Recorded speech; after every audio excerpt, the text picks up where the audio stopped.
that did not tune in to the Alliance Vlog podcast. Shame on you! Shame on you! My name is Ella Indy, and I'm one half of the NWA Women's World Tag Team Champions. And I'm Kizzy Page, the other half of the NWA World Women's Tag Team Champions. And you better go listen to the Alliance Vlog, what do you call it? Podcast, period. Or you're ugly. Period. 3-hour approved. Alright. Mi gente, you already know who it is. It's the radioactive Papa Danny Limelight, United Wrestling Network World Heavyweight Champion. And make sure you tune into the Alliance Vlog every week. You heard it here first. Straight from Papa. Are you ready? Power. You want answers? I think I'm entitled. You want answers? I want the truth! You can't handle the truth! What we've got here is failure to communicate. I'm building an alliance.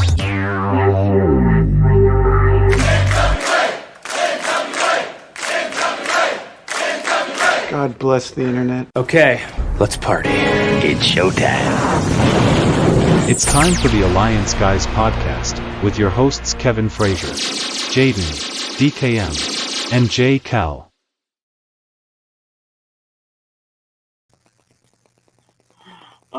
If I was any worse at this job, someone would fire me. Welcome to the. I have worse punishment for you. I'll make you watch the NWA. True. Okay, now that we've fired Jay, what do you want to talk about tonight, Jaden? Well, I'd actually like to talk about if I had money in 2017, how I would put on a promotion that would be really, really good. So, let's say it's 2017, the end of 2017. The end of 2017. So you want December of 2017, right? Yeah. All right. Based on, I only have in front of me the SmackDownHotel.com roster. It's a web page that has different rosters from different companies. Okay. And I could take talent, obviously there's Ring of Honor, there's NWA, which really isn't existing right then. It's just one wrestler and Billy Corgan. There's MLW, which actually didn't exist yet. It had one event. It was like a one-time only event before they brought it back. And you have TNA. So I'll take from the TNA roster. Apparently I'm the only one talking, so I'm the only one here. So from the TNA roster, okay. I would take Alex Shelley, Bobby Fish, Brandy Rhodes, and you'll hear why in a second, Chris Sabin, Christopher Daniels, Cody Rhodes, Delirious, but probably more as a booker, has something to work with the company, Donovan Dijak, Frankie Kazarian, Hanson of War Machine, Ian Riccaboni, probably as a ring announcer, Jax Dane, Jay Briscoe, Jay Lethal, Jay White. There's a lot of Jays. Jonathan Gresham, Keith Lee, Kevin Kelly, Kyle O'Reilly, Mark Briscoe, Matt Seidel, Punishment Martinez, who you guys might know as Damian Priest right now in the WWE, QT Marshall, Raymond Rowe, Rhett Titus, Rocky Romero, Scorpio Sky, Scarlett Bordeaux, Shane Taylor,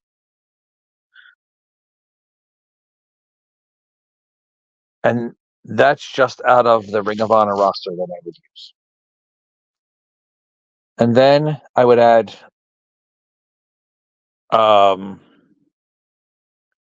let's see. Then if I use the TNA Impact roster, same date. Then I would also add in Chris Adonis, Desmond Xavier. If you guys don't know who Desmond Xavier is, he's wrestling with Wesley right now in NXT.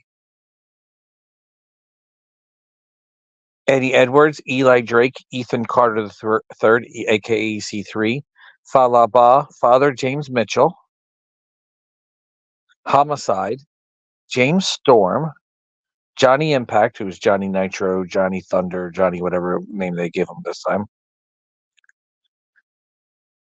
Congo Kong, Bobby Lashley, Matt Seidel, Moose, Ortiz, Santana, and Trevor Lee.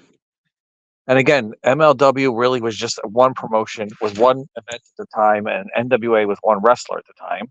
I doubt I would have been able to get Nick Aldis because I'm sure Billy Corgan would have had him signed up. But there's also James Storm, who was available at the time. He wasn't working Impact. There was Davey Boy Smith Jr. There was Brian Pillman Jr., who was just starting. There was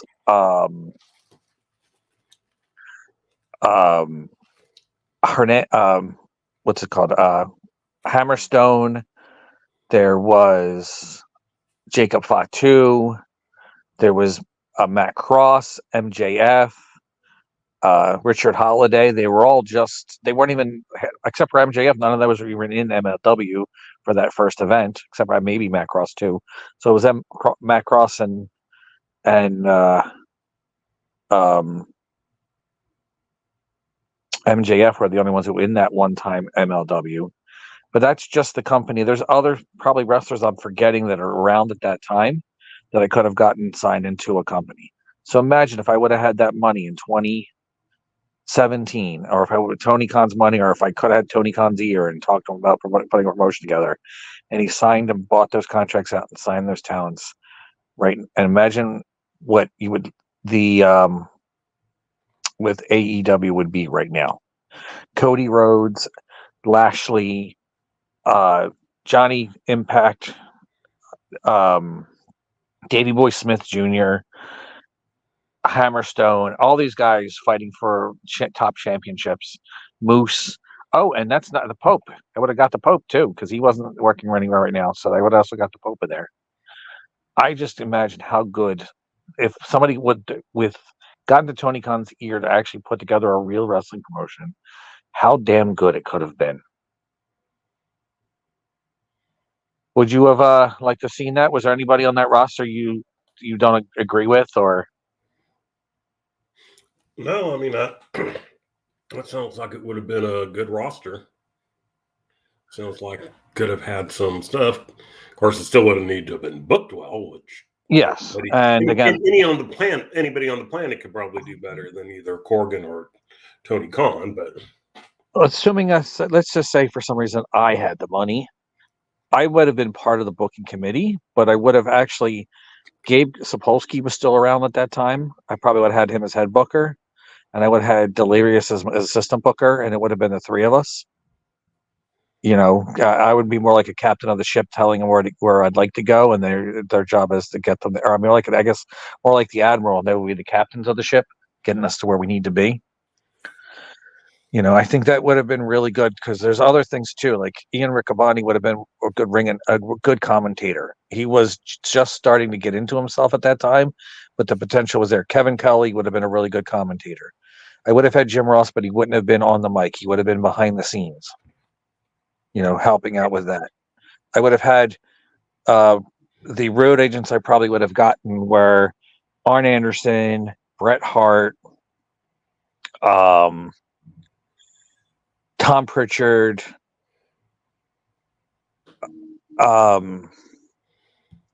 Lance Storm, and Rip Rogers.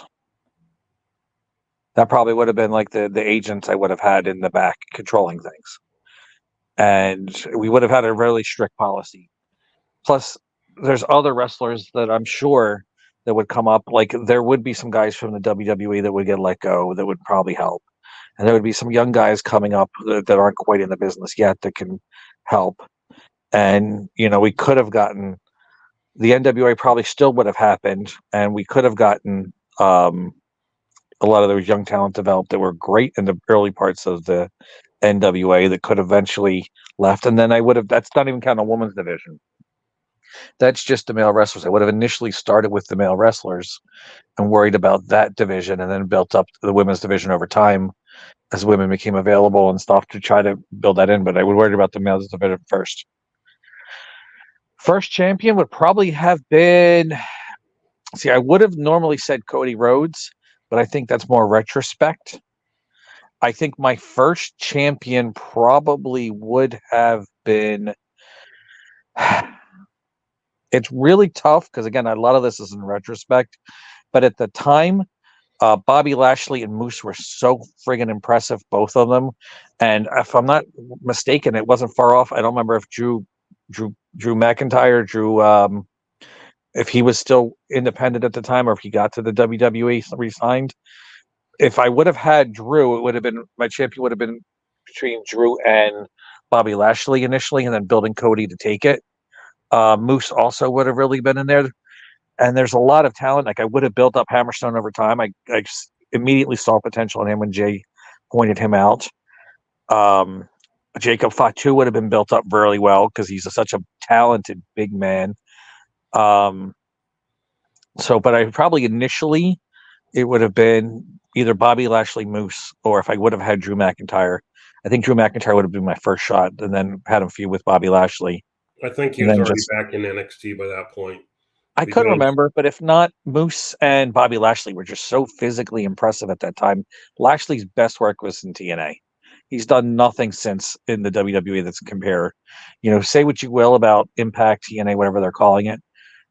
His best work, and a lot of guys' best work. I also would have loved right now, knowing, again, I was always impressed with Eli Drake. He would have, even at the time, like, again, a lot of this is looking back, it's retrospective, but even at the time, I think Eli Drake would have talked his way to being a top guy too. And then, of course, MJF and everybody I mentioned has potential to be a champion in that company. There wouldn't have been many championships. There would have been a heavyweight championship, a tag team championship, a junior heavyweight championship, and then after the company it was around for a while, maybe a TV.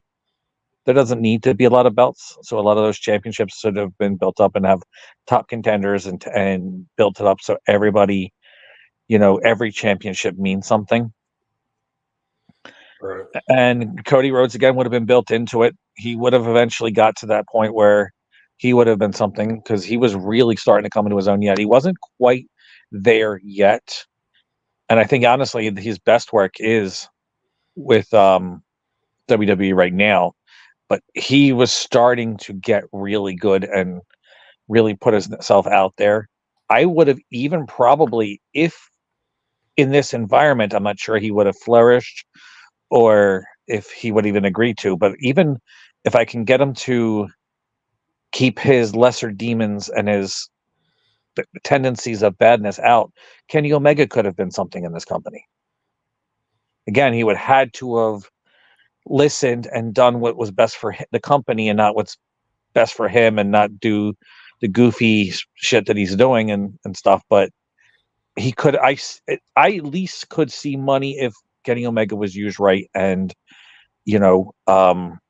if he could listen. I could see money in Kenny Omega.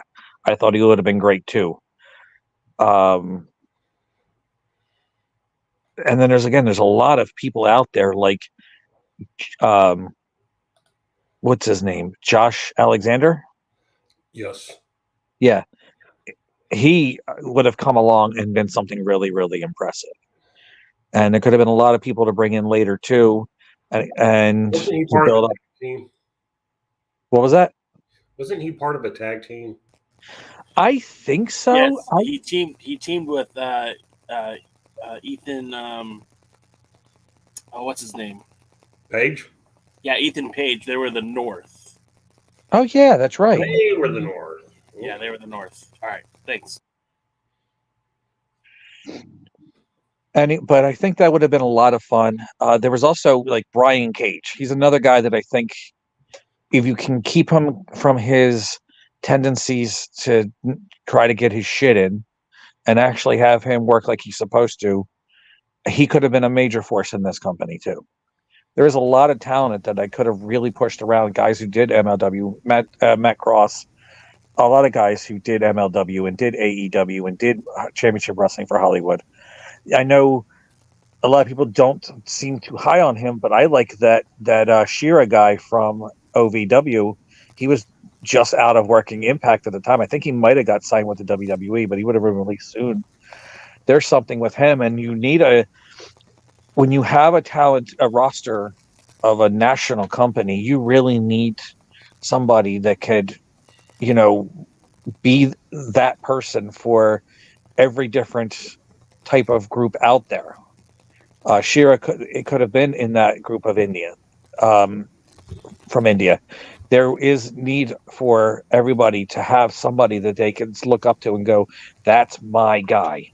When you say, and I jumped on just for this, when you say work like you're supposed to, give us some context. What do you mean by that with regards to Brian Cage?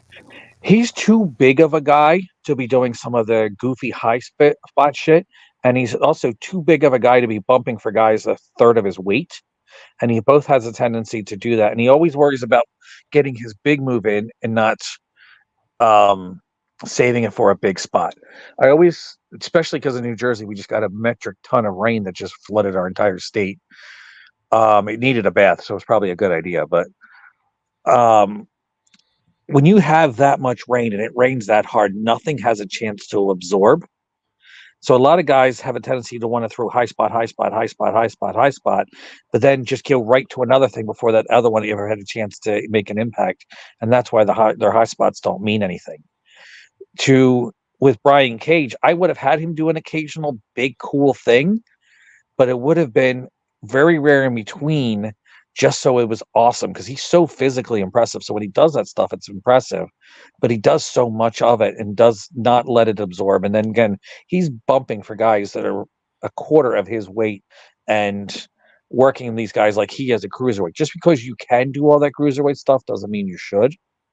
And that's what I would have done. I would have had him work more toward his size potential and more towards his aggression, more toward like his muscular, his ability and what he could do with his potential. And I think he could have made a lot bigger impact instead of just being a undercard guy in a tag team or a 6-man or a group with somebody else. And he even could have been a great tag team partner too. But I'm saying, like, he's always been a background guy, and he shouldn't have been. He doesn't look like a background guy, but they've always put him that way because he doesn't know how to put himself first and put himself over.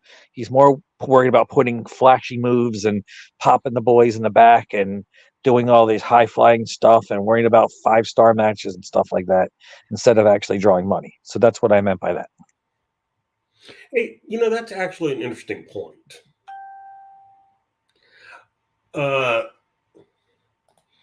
Explain what, ignoring the fact that normally when we're talking rating systems, we're just talking one guy's opinion. But why is it, what is the difference between putting on a quote unquote 5-star match and putting on a match that will draw money? Explain that for a simpleton like me. To draw money, it has multiple factors. First of all, you have to be emotionally invested in the match and emotionally invested in the wrestlers.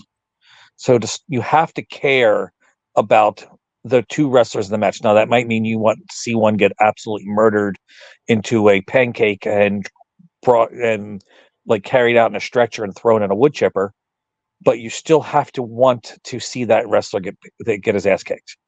The ultimate thing about wrestling is personal issues draw money. But the problem is these personal issues now are so convoluted.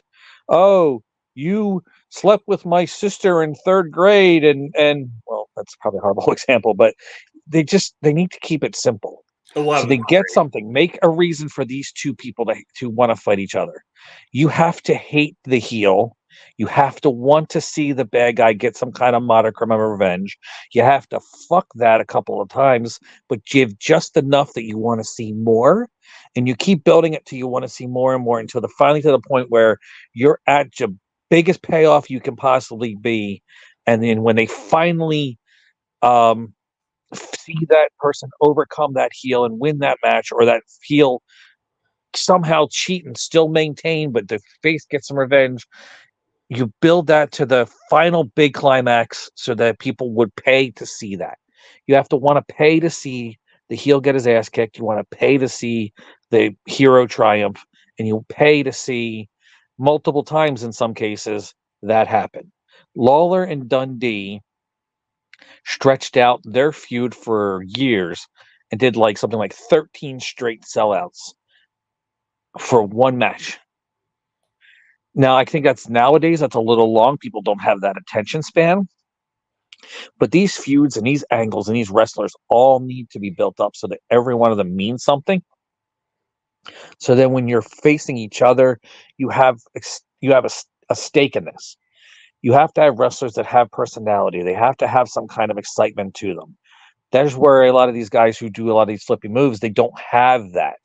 They don't have that drawing factor to them, and that's why they're doing these moves. You could do all the fanciest stuff in the world. It doesn't mean you make money. There are guys who do fancy stuff, like Rey Mysterio made money. Say what you will, he being small, short, he had something special. He had a personality, he had a charisma, he had a mask, he had marketability. He had everything except for size. But he drew money. But that is the rare exception. You have to be able to have a personality. You need to be able to have somebody wanting to pay to see you. And often you have to have something beyond just, like I said, the wrestling moves. You need to have a unique look. Everything matters when it comes to drawing power, gear, ring name, personality. The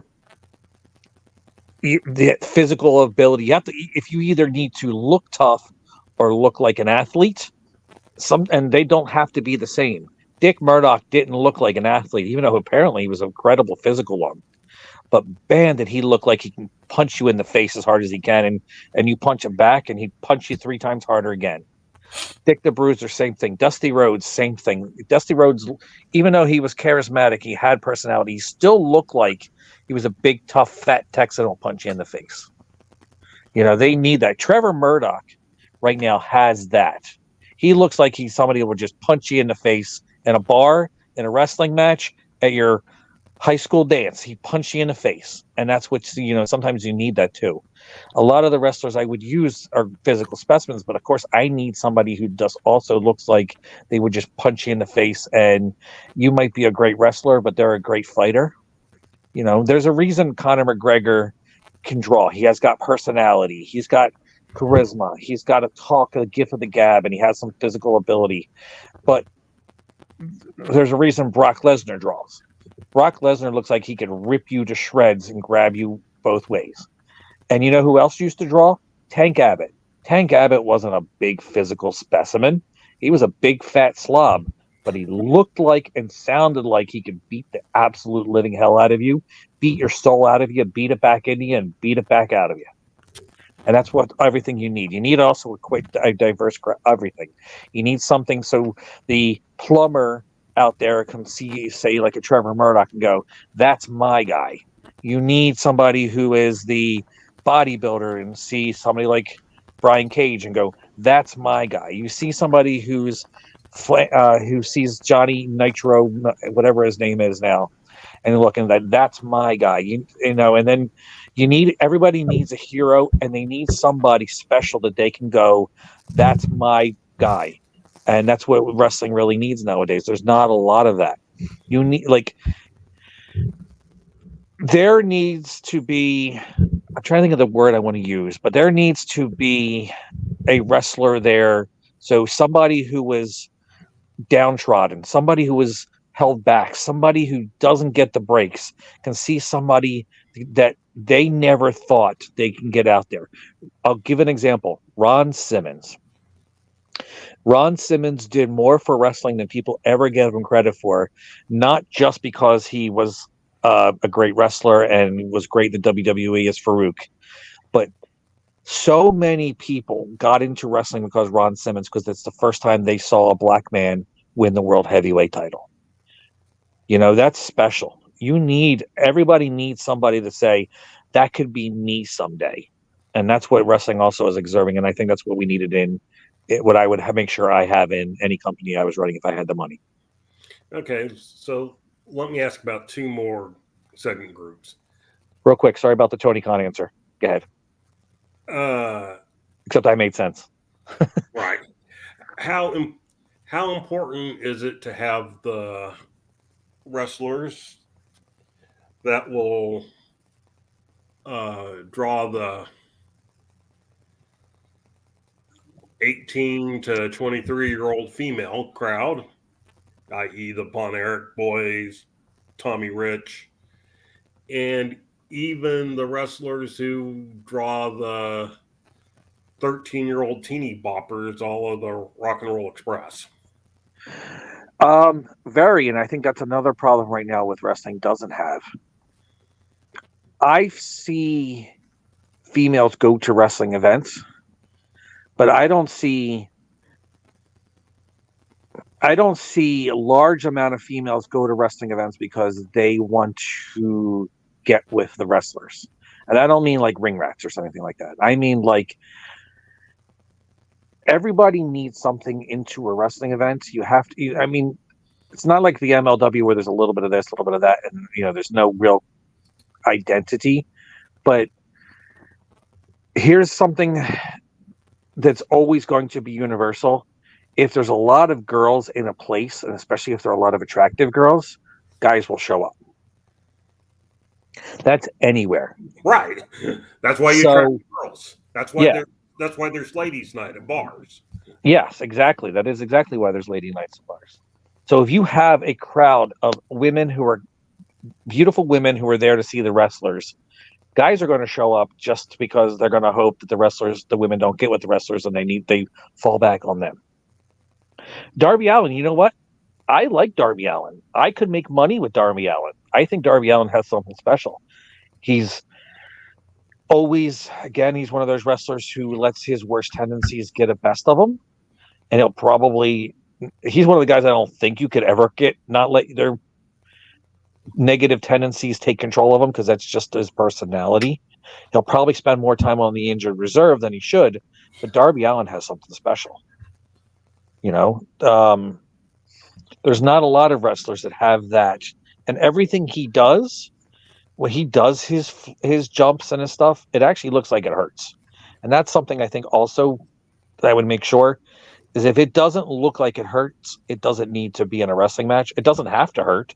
Darby Allin's going to do it because it hurts him, but it doesn't have to hurt, but it sure needs to look like it hurts. So that's something else I would make sure I would push a lot too. You know, the Von Erich boys were more beat up getting to the ring than they ever were in the ring. and they were stiff workers. Yeah. And those girls would scratch the hell out of them, and, you know, everything. Just, you know, they were literally mobbed. And like you said, the women show up. Guess who's showing up? The guys who won't chase those women. I know it's hard to think of because everybody thinks of him as the Red Rooster, but before that period, Terry Taylor was a chick magnet. Oh, yeah. Yeah. Terry Taylor, every girl was in love with Terry Taylor. Magnum TA, he had a nice mix because after a while the guys liked him because he seemed like a regular, like, even though he was extremely built at the time and he was like considered good looking, he was considered like a rough and tough guy, but the girls loved him equally.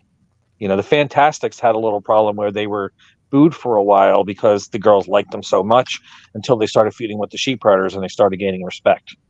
I think the Rock and Roll Express eventually had that problem too, where the girls liked them so much that the guys got a little upset about that because the girls liked them so much. That's why they always cheered for the Midnights. Not that I'm saying this is right,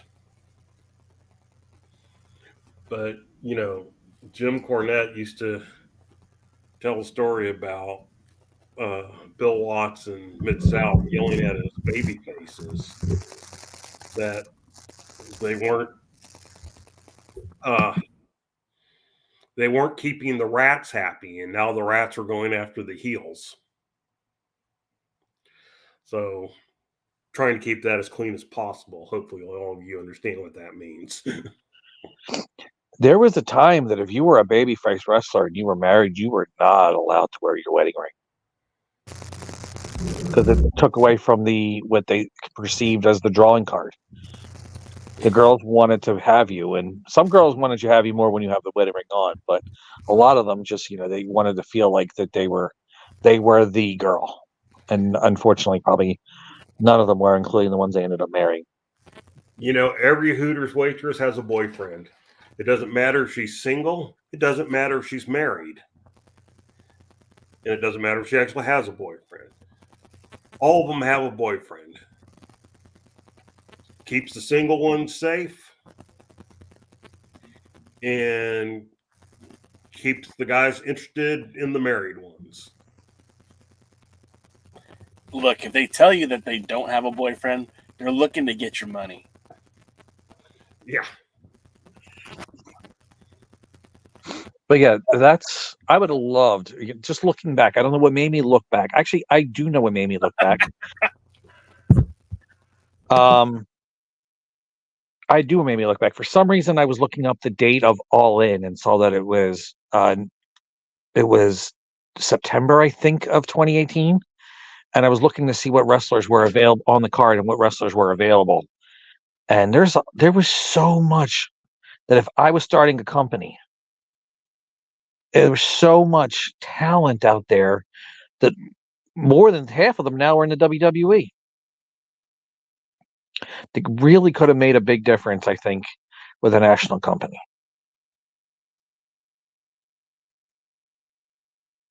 Damn, Larry Madison, go. I think we lost DK at the very least. I think he is taking a break from the show for a minute. So what's up, everybody? For the last 30 minutes, this has been the Jaden Show. I hope you enjoyed it. It might be a regular feature going forward because Jaden's very opinionated and has a lot of very interesting ideas when it comes to the world of professional wrestling, some of which a lot of you in the chat agree with, which I think is great because I really do believe that Jaden has a good mind for the business. But, this is the Alliance Guys podcast, a presentation of alliance-wrestling.com, your number one source for news and information for the National Wrestling Alliance. My name is Jay Cal, and Jaden's here to my left. And, of course, hopefully we'll see DKM soon return. There's been a lot of interesting things going on with the NWA as of late, Jaden.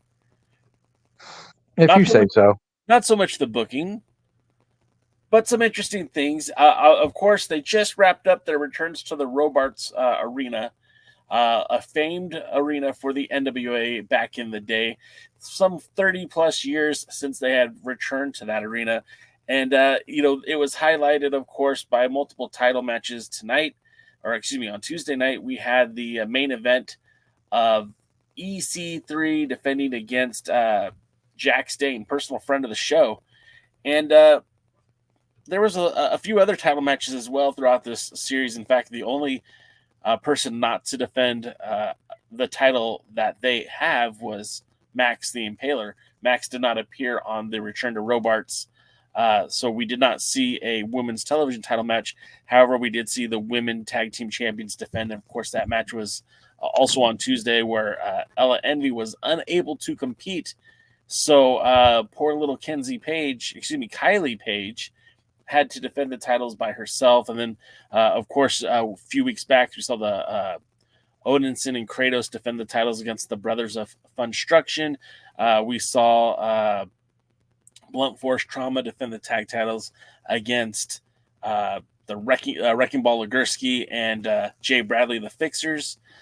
We saw the TV title defense where Mims defended against Dak Draper. In fact, he defended in won that match via countout. Well, technically he lost the match, but because he wasn't pinned or submitted, he still advanced into the Lucky 7 series.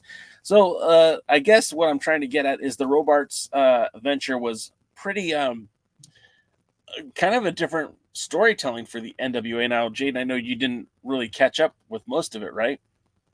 I don't think I've seen any of it, honestly. The NWA right now is not my cup of tea. And I have no interest. In fact, unfortunately, as much as I was excited initially with some of the things that are happening and what seemed like a fresh start, it's spoiled over to other things now that are NWA adjacent that I don't seem to pay a lot of attention to because of just not what I want, not what I'm interested in. Okay. Well, let's talk about that because obviously you are somebody who has followed the NWA for a long time. You've worked alongside the NWA for some time. You've presented with, through Dangerous Adrenaline Wrestling Gladiators and Lawrence Zirconium and the whole East Coast NWA office. Had a hand in hosting many title defenses for the NWA, not limited to the World Championship, the Junior Heavyweight Championship a few times. You had I believe the National Champion there multiple times. And so you have an affinity for the brand that's well documented. And there has been times within even the last 10 years or so where, not 10 years, 5 years, where you were in on the NWA and then things led you to remove yourself from the NWA in terms of fandom, in terms of watching the product.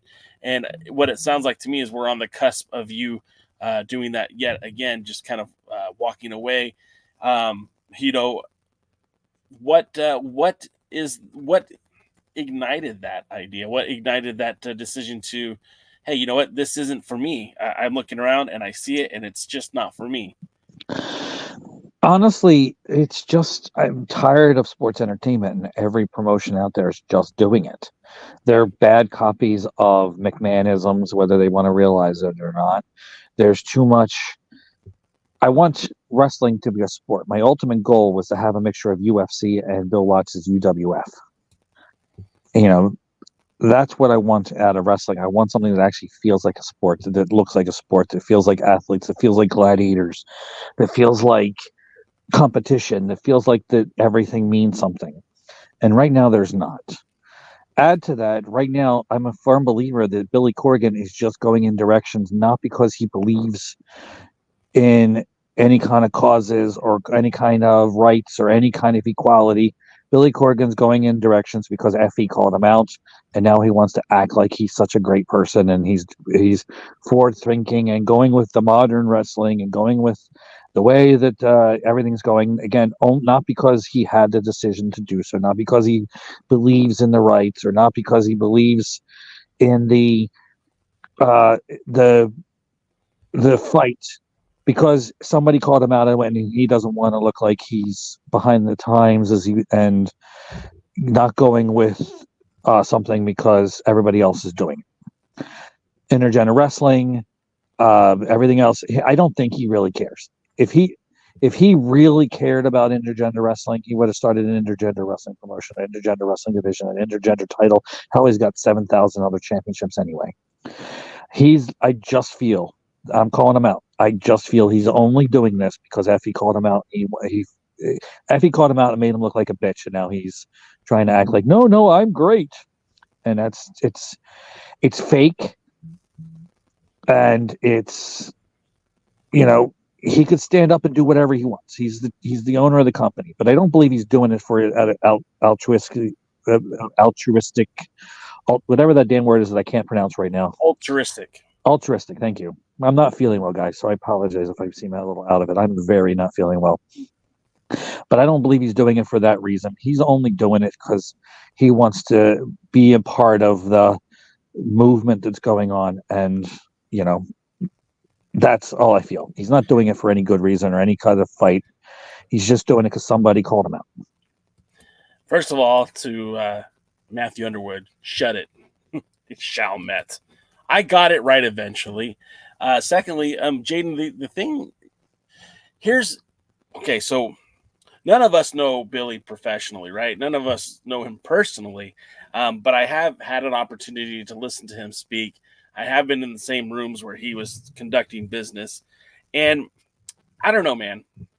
I hear what you're saying, and I'm not trying to convince you to remain a fan for any specific reason, but I feel like Billy Corgan isn't pretending for the sheer fact that he doesn't give a shit. And I know it sounds counterintuitive here, but I don't think he cares what other people think. I don't think he cares what you think, what I think, what Effie thinks, what the internet wrestling community thinks. And we know that because he put a belt on a wrestler who should not have been world champion for 9 months, 8 months. He's always said that he's going to book this show the way he wants it to be booked.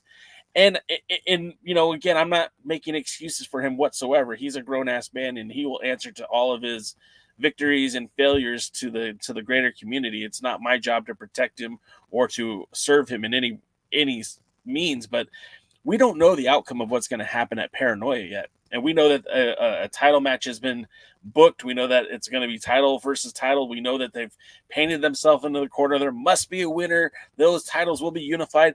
But we still don't even know for sure if that's if they're going to book Max to victory or if they're going to book Mims to victory. I think a lot of people are jumping to conclusions that, maybe they won't even manifest. Maybe they will. And maybe I'm wrong. But I feel like, would it be a swerve if Mims won? Would that have been so crazy if Mims wins and then has to forfeit the women's title? I don't know. It's obviously there is some stunt booking here for sure. For sure. I was going to say, to what end though? I mean, I can't speak for what Billy Corgan's plan is. They said that they've had a 20-year plan. I can almost guarantee you that at no point in his 20-year plan was he like, hey, I'm going to build up a person who is non-binary and have them win a title that only they could wrestle for, and then they could wrestle for the men's title as well. And then I'm going to have them wrestle to a man and beat them and unify the titles that only women could challenge for this one and only men can challenge for this one, but this person, because they're non-binary, can wrestle for both. I don't think that was a plan. I think this is just, hey, let's see if this sticks. Let's see if this is interesting. Well, I'm saying, although that's stupid, that's at least something. But I mean, there would be having a unification match and having Mims go over and then vacate the women's title because he's not a woman is like, maybe they retire the belt.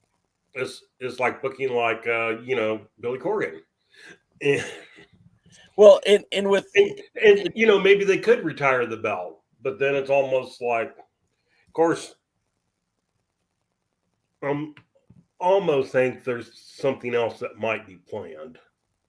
Sure. And look, and here's what I think too. Like, is there stunt booking going on? Of course there is. I don't know. It wasn't that long ago that we saw Matt Cardona defeat Trevor Murdoch for the 10 pounds of gold, almost strictly based on the fact that it got more internet likes. There were more retweets and more views on X than there were like people watching this show. So Matt Cardona got this huge monumental push and almost did nothing as world's heavyweight champion, and did not really move the needle. Like, they could say all they want. Oh, well, look where we went because of Matt Cardona as champion. The fact of the matter is he won the title. He defended it one time against Nick Aldis, then got hurt, right, and had to vacate the title. And it was the most bizarre stunt casting. It was because the guy was available to work and he had a name on the industry. You put the belt on him and did absolutely no business. It flopped.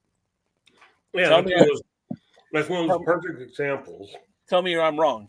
No, you're not right. You're not wrong.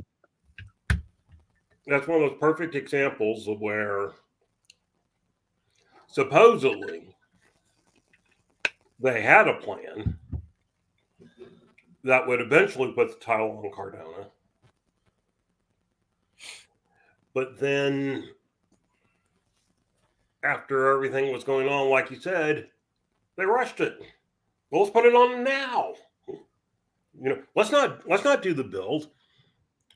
Years and years and years and years and years ago, the Tonight Show was hosted by somebody named Johnny Carson. Oh, I remember that guy. And when Johnny Carson went on vacation, that'd get fill-in host. And one of the people that filled in for him over time was a comedian by the name of Joan Rivers. Can we talk? Oh, that's my Joan Rivers. Thank you. Yeah. And so, right. Can we talk? So Joan Rivers actually had better ratings than Johnny because she was a little bit different. Now, a lot of people thought the two of them were friends, but they weren't. They were barely professional to each other. So Joan Rivers, when Fox launched, Joan Rivers got a late night show that would compete against the Tonight Show with Johnny Carson.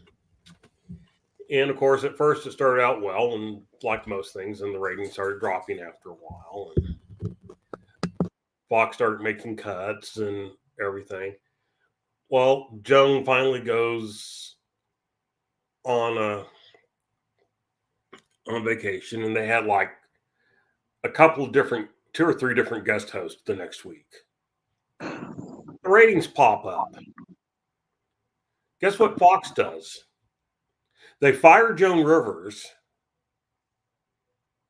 and decide that they will go to a rotating host platform because that's what people like, because the ratings went up when they did that.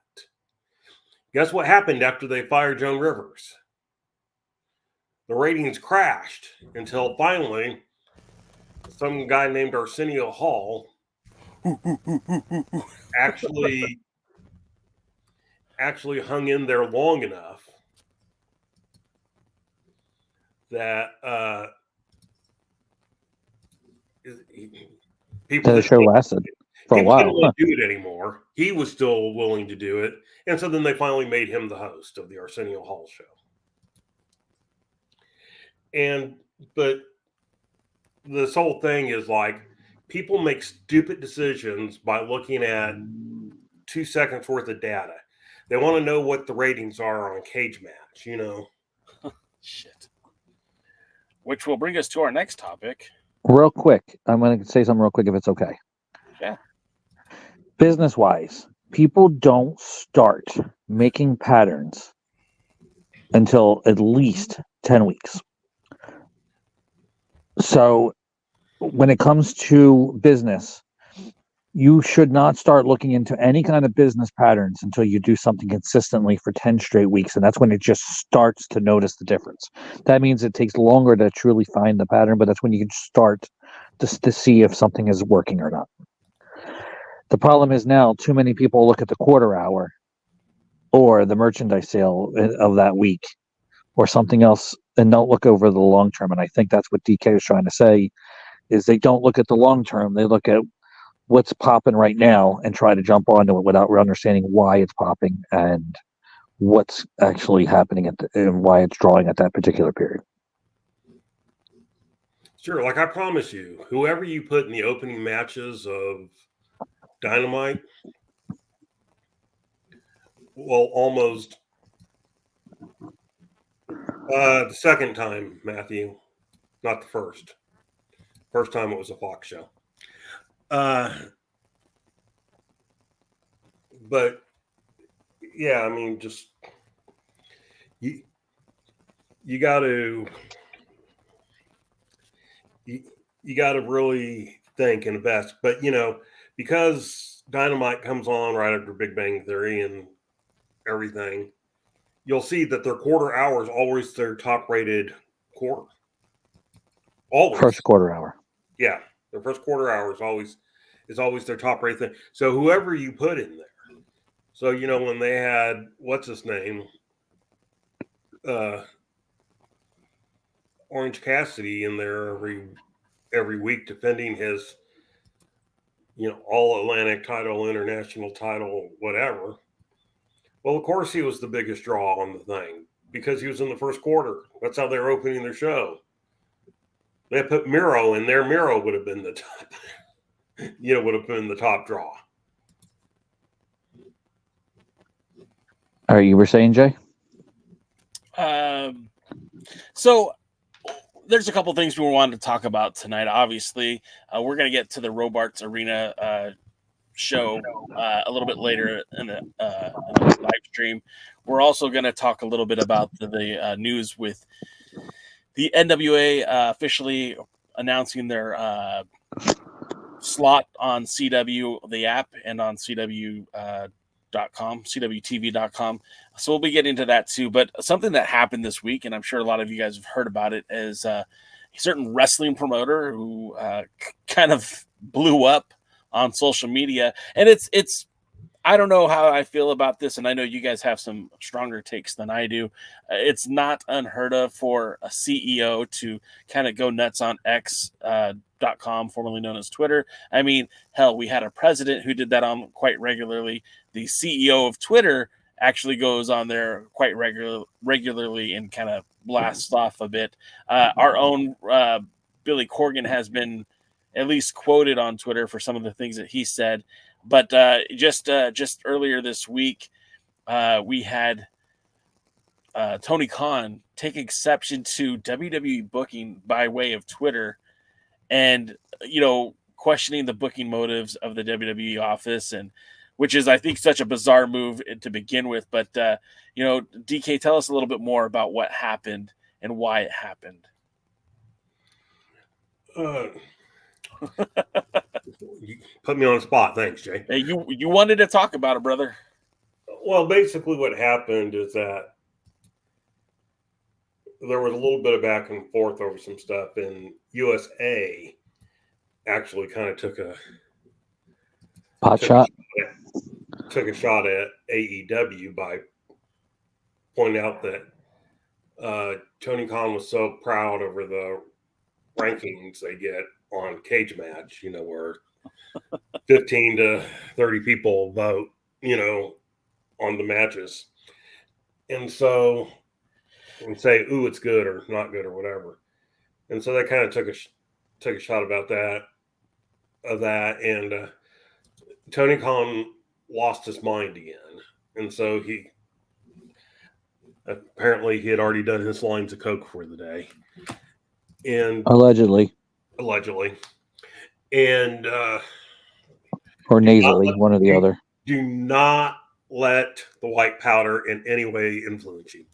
And yeah, right. And so anyway, he was going off and bringing up the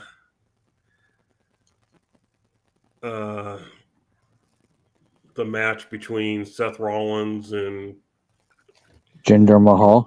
Don't hinder the Jinder. Which, openly nobody cares about. Then. So now I actually responded to Tony Khan, which I've never done before, but on Twitter, I go, more people are going to see that match than any match you have on your show. So I guess it doesn't really matter if Jinder Mahal hasn't won in a year or whatever. And, be honest, among hardcore casual fans, figure that one out. They probably don't care. For most of them, Jinder Mahal's the guy that got slapped by The Rock last week. And so... Wait. Can I just interrupt for 1 second? Just for 1 second, please. Please. Matthew Underwood said, Aldis had a great tweet at USA earlier today. Dude is killing it in the WWE. I'm sorry, I can't see his tweets. I don't know who you're talking about. I don't watch SmackDown. We're a Raw house. Can't wait for it to be on Amazon so I can actually watch it. Okay, go ahead. So anyway,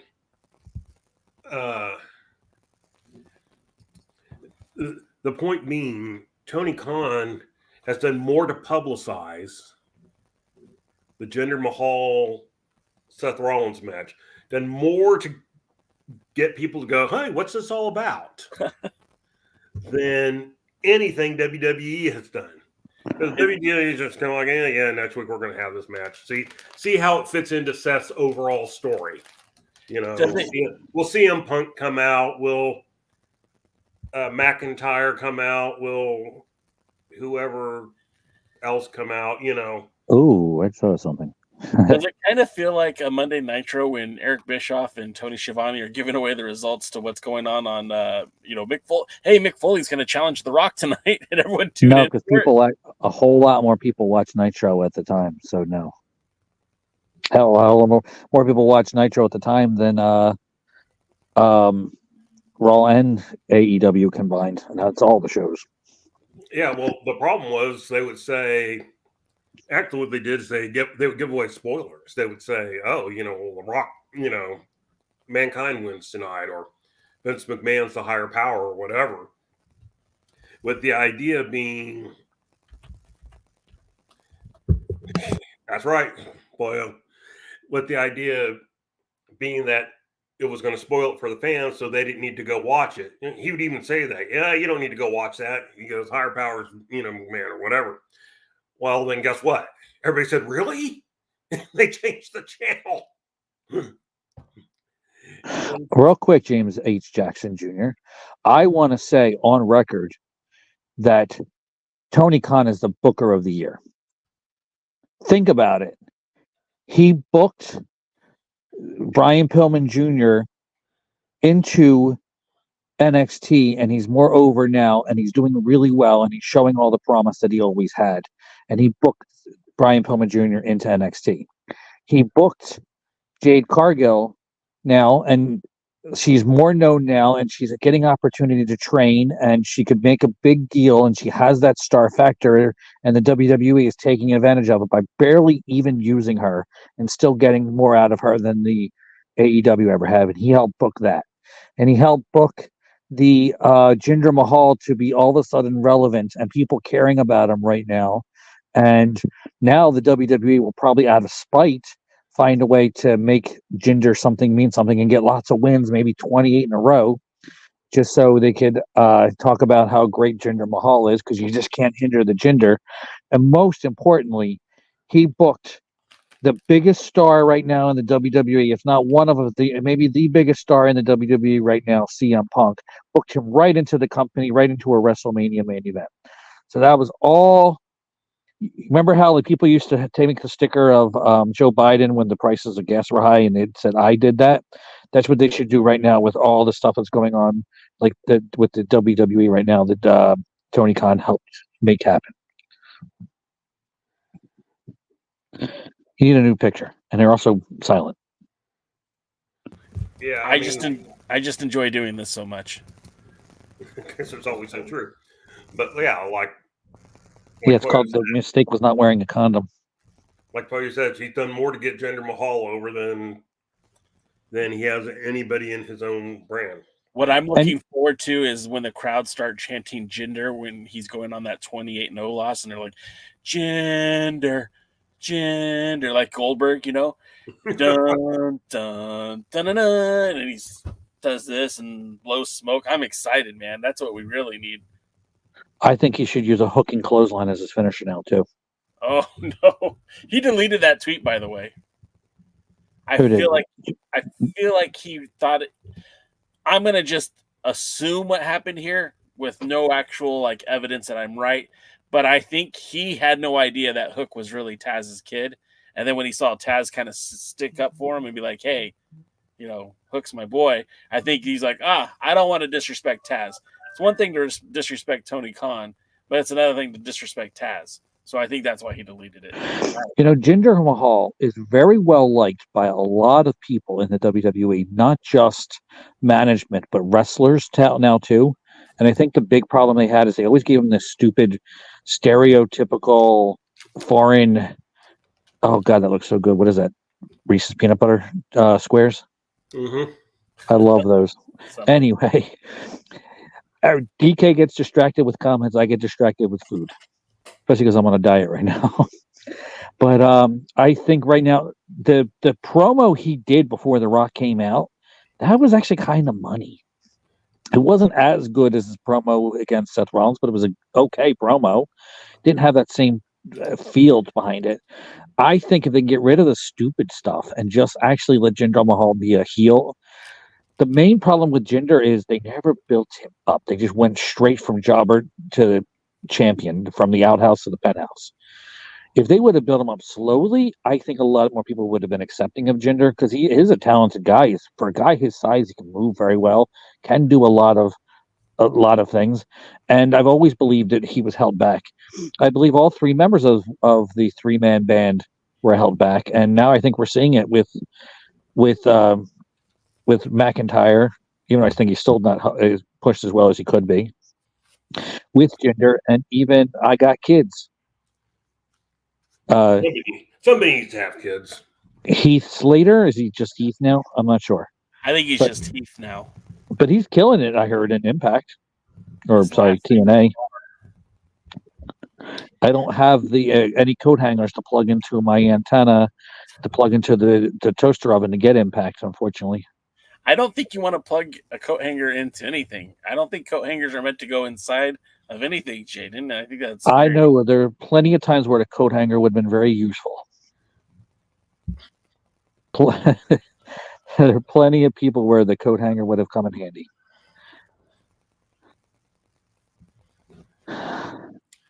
I'm still thinking of some people I could wrap a coat hanger around their neck. Yeah, that too. Anyway, back on to more liar. Back on to more friendly things. Jesus. Y'all need Jesus. Y'all need Jesus. Well, going I back give you some Cheez-Its instead. I'm kind of hungry. Going back to just talking about the Twitter and the Twitter uproar. Wait, before you get Speaking to that. of a coat hanger.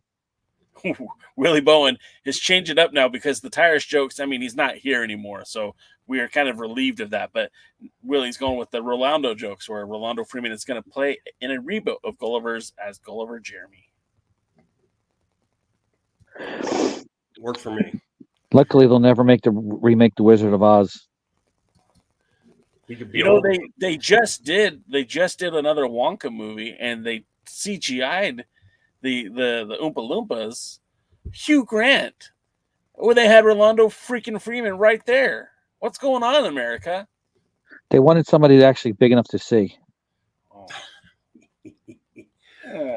You guys should see some of the reels that Jaden sends me. So, like how Black Olives get on pizza. Yes. And so, Nope. I sent them to you too. I just don't watch them. if I look, I'm trying to manipulate your algorithm. So here's the deal, right? Here's the God honest truth. I run a business. I run a website. I run the podcast. I'm trying to learn freaking Spanish. I want to spend time with my wife and kids.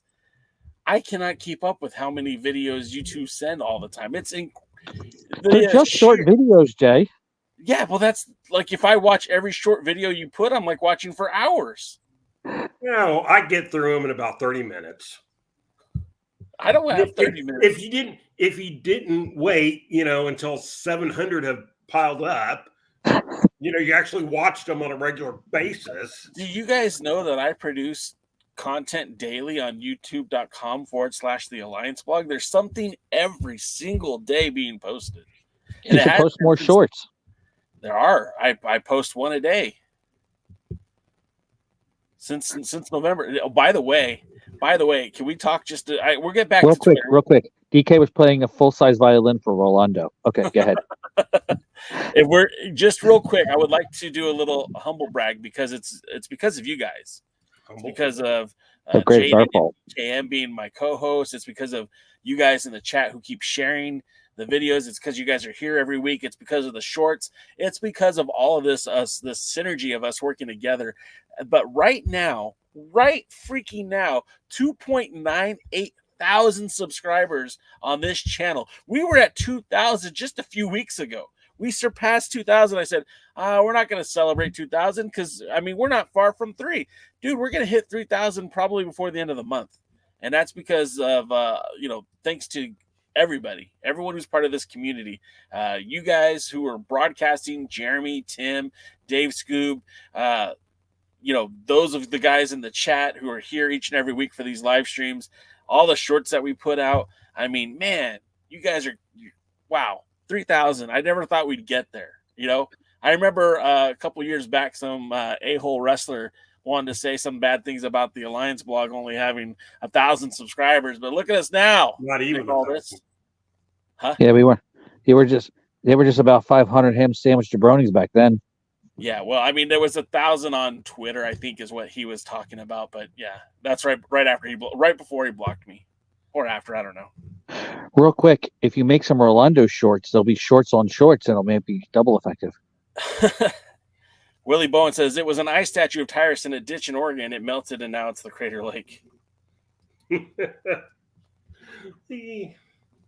Zing. Okay, let's get back to Twitter. We were talking about what's Twitter? X.com. We were talking about X. We're talking about the joy and pride of Mr. Khan here. Booker of the year.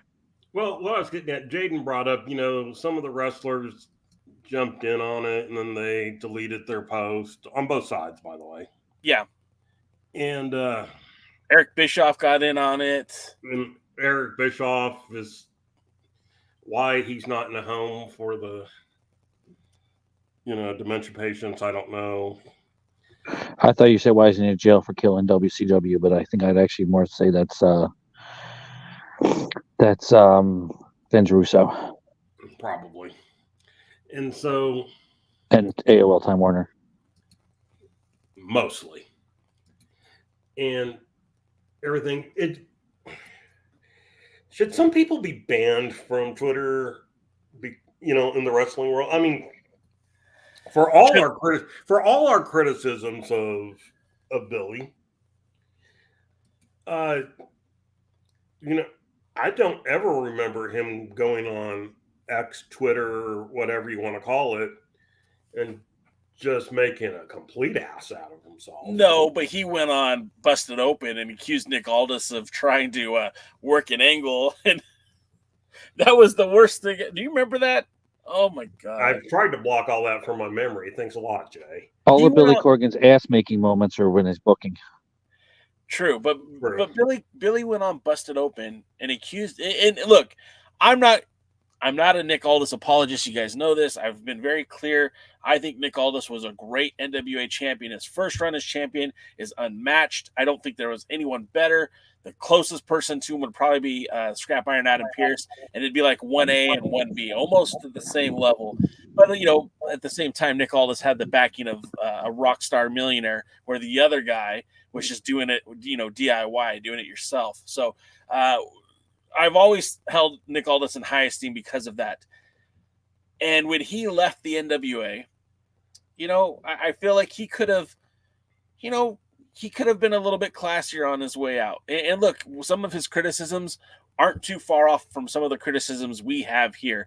But for a company that paid his way for several years and put food on his table, even during the pandemic where he wasn't working and he still got a paycheck, I think that he should have showed a little bit more class and a little bit more respect to Billy Corgan. With that being said, Billy Corgan absolutely made an ass out of himself when he went on Busted Open Radio, and he started accusing Nick Aldis of playing an angle and trying to get released so that he could go elsewhere. Aldis just did what Aldis did. Like he walked away. He had a few matches for Impact. He did a few matches for the modern day Dungeon Championship Wrestling, the Hart family promotion in Canada. And then he took a job working for WWE. He didn't sabotage the NWA anyway. Now, he said some things that weren't kind, but I mean, he didn't say anything that we weren't thinking. Well, but to be honest, I don't know that Billy said anything that we weren't thinking when it came to Nick Aldis. Back at the time, I said, you're listening to both these guys complain about the other, and I totally believe both of them. I believe everything that Nick Aldis said about Billy, and I believe everything Billy said about Nick Aldis. Well, those two worked themselves into a shoot. They were working, brother, we're working. And that was the whole. If you have to work with the owner of the company, like, you're doing something wrong. The owner of the company shouldn't be in angles. The owner of the company shouldn't be involved in storyline. The only time we should see Billy Corgan is if it's an announcement of where they're on TV or we're bringing out this legend. Like, he shouldn't be a part of the storyline going forward for any reason. And I would say the same thing with AEW. I get it. Tony likes to come out there and make his announcements. But other than that and being at the press conferences, he isn't like a character on the show where Vince was. He is? Yeah, Tony is a character. He is. He's the next Dixie Carter. It's just that's the problem right now. The worst thing to happen was the biggest thing to happen in wrestling was Mr. McMahon. Yeah. When Mr. McMahon became the character, everybody wanted to be the character, the promotion, the focus. That was Dixie Carter. That's Billy Corgan. That's Herb Abrams. That was Jeff Jarrett. That was everybody right now tries to make the company about themselves. And I loved it better when everybody thought Bischoff did it too. I think it was better when we all thought, with quotes, Jack Tunney was the president of the WWF. Yeah. I think it's better when people in charge care more about what's the company's bottom line and putting the best thing out there than going on Twitter and going on Facebook and Instagram and TikTok and putting themselves over as expense of the company. Too many people want to be the star and don't want to be the promoter. Dusty was also guilty of it. I'll give him that too. There was a place for the president in rare instances. I was actually watching some David Von Erich in Florida. God, he was so good there. And so in this particular one, they were showing when he beat Sweet Brown Sugar for the TV trophy. And he had used the ropes for leverage. So back in that day, there wasn't replay in any sport. So, wrestling would always make that, statement. Well, just like there's not replay anywhere else, there's not replay here.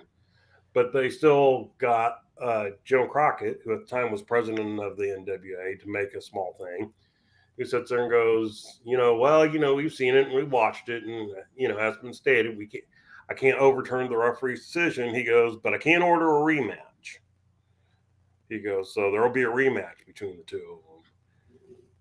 And it's like, Jack Tunney, he was president, but he would just only make occasional statements. Well, the referee's decision's final. So Andre beat Hulk Hogan for the title. But Andre gave that title up. He can't sell it. That's not allowed. In the rule books, you only get the title by pinfall or submission. So Andre's allowed to give it up, but he's not allowed to give it to someone. That was the weirdest thing. Why didn't they just have a match where he did the whole lay down for me, brother? Because they didn't do that because they knew that was damaging to the business because they didn't want in any way, shape, or form make a wrestler think he would lay down for a payday. They promoted wrestling. Even then, when the WWE still said WWF came out for the Athletic Commission said wrestling was fake, they still acted on camera like wrestling was real as the WWE could have been in those days. So they never wanted it to make it look like the wrestler was just laying down for a payday. Same reason the Poke of Doom was the stupidest thing ever and hurt the business. Fair. People still want to believe. They don't want to see the wires in a superhero movie. You know? They don't want to see the whatever the special effects are, you know, the tube for the blood coming out of the zombie or anything like that. They want to believe. Did you remember the Wolverine origin movie that came out that introduced Ryan Reynolds as Deadpool? Yes. The biggest mouth character there is on a Soda's Mouth Shot. So I got a bootleg of that movie, and we watched it on Mother's Day of all days. And I'm sitting there with my brother. Actually, he's the one that got the bootleg, and it was completely unfinished. So the bootleg had the CGI drawings, like not the like finished product, but like the drawings of it, like the sketches. And so like at the crux of the finish of the movie, you know, the climax, if you will, it's reduced to like drawings and you know, stylings and but not animated, not fully fleshed out, and it would just ruin the movie even more than just it being a terrible movie, just an awful movie. It was so destroyed for me, and I have not ever gone back and watched it since because like so much of it was just unfinished. And I know it was the bootleg, but I'm like, this just killed it, man. I can't ever watch that movie and take it seriously. And I think that just proves the point you were making, that when you watch wrestling, when you're forced to see something that is supposed to be behind the smoke and mirrors, behind the magic curtain, if you will, it kind of spoils it. That's kind of modern wrestling for me, unfortunately. Yeah, I mean, I hear you. I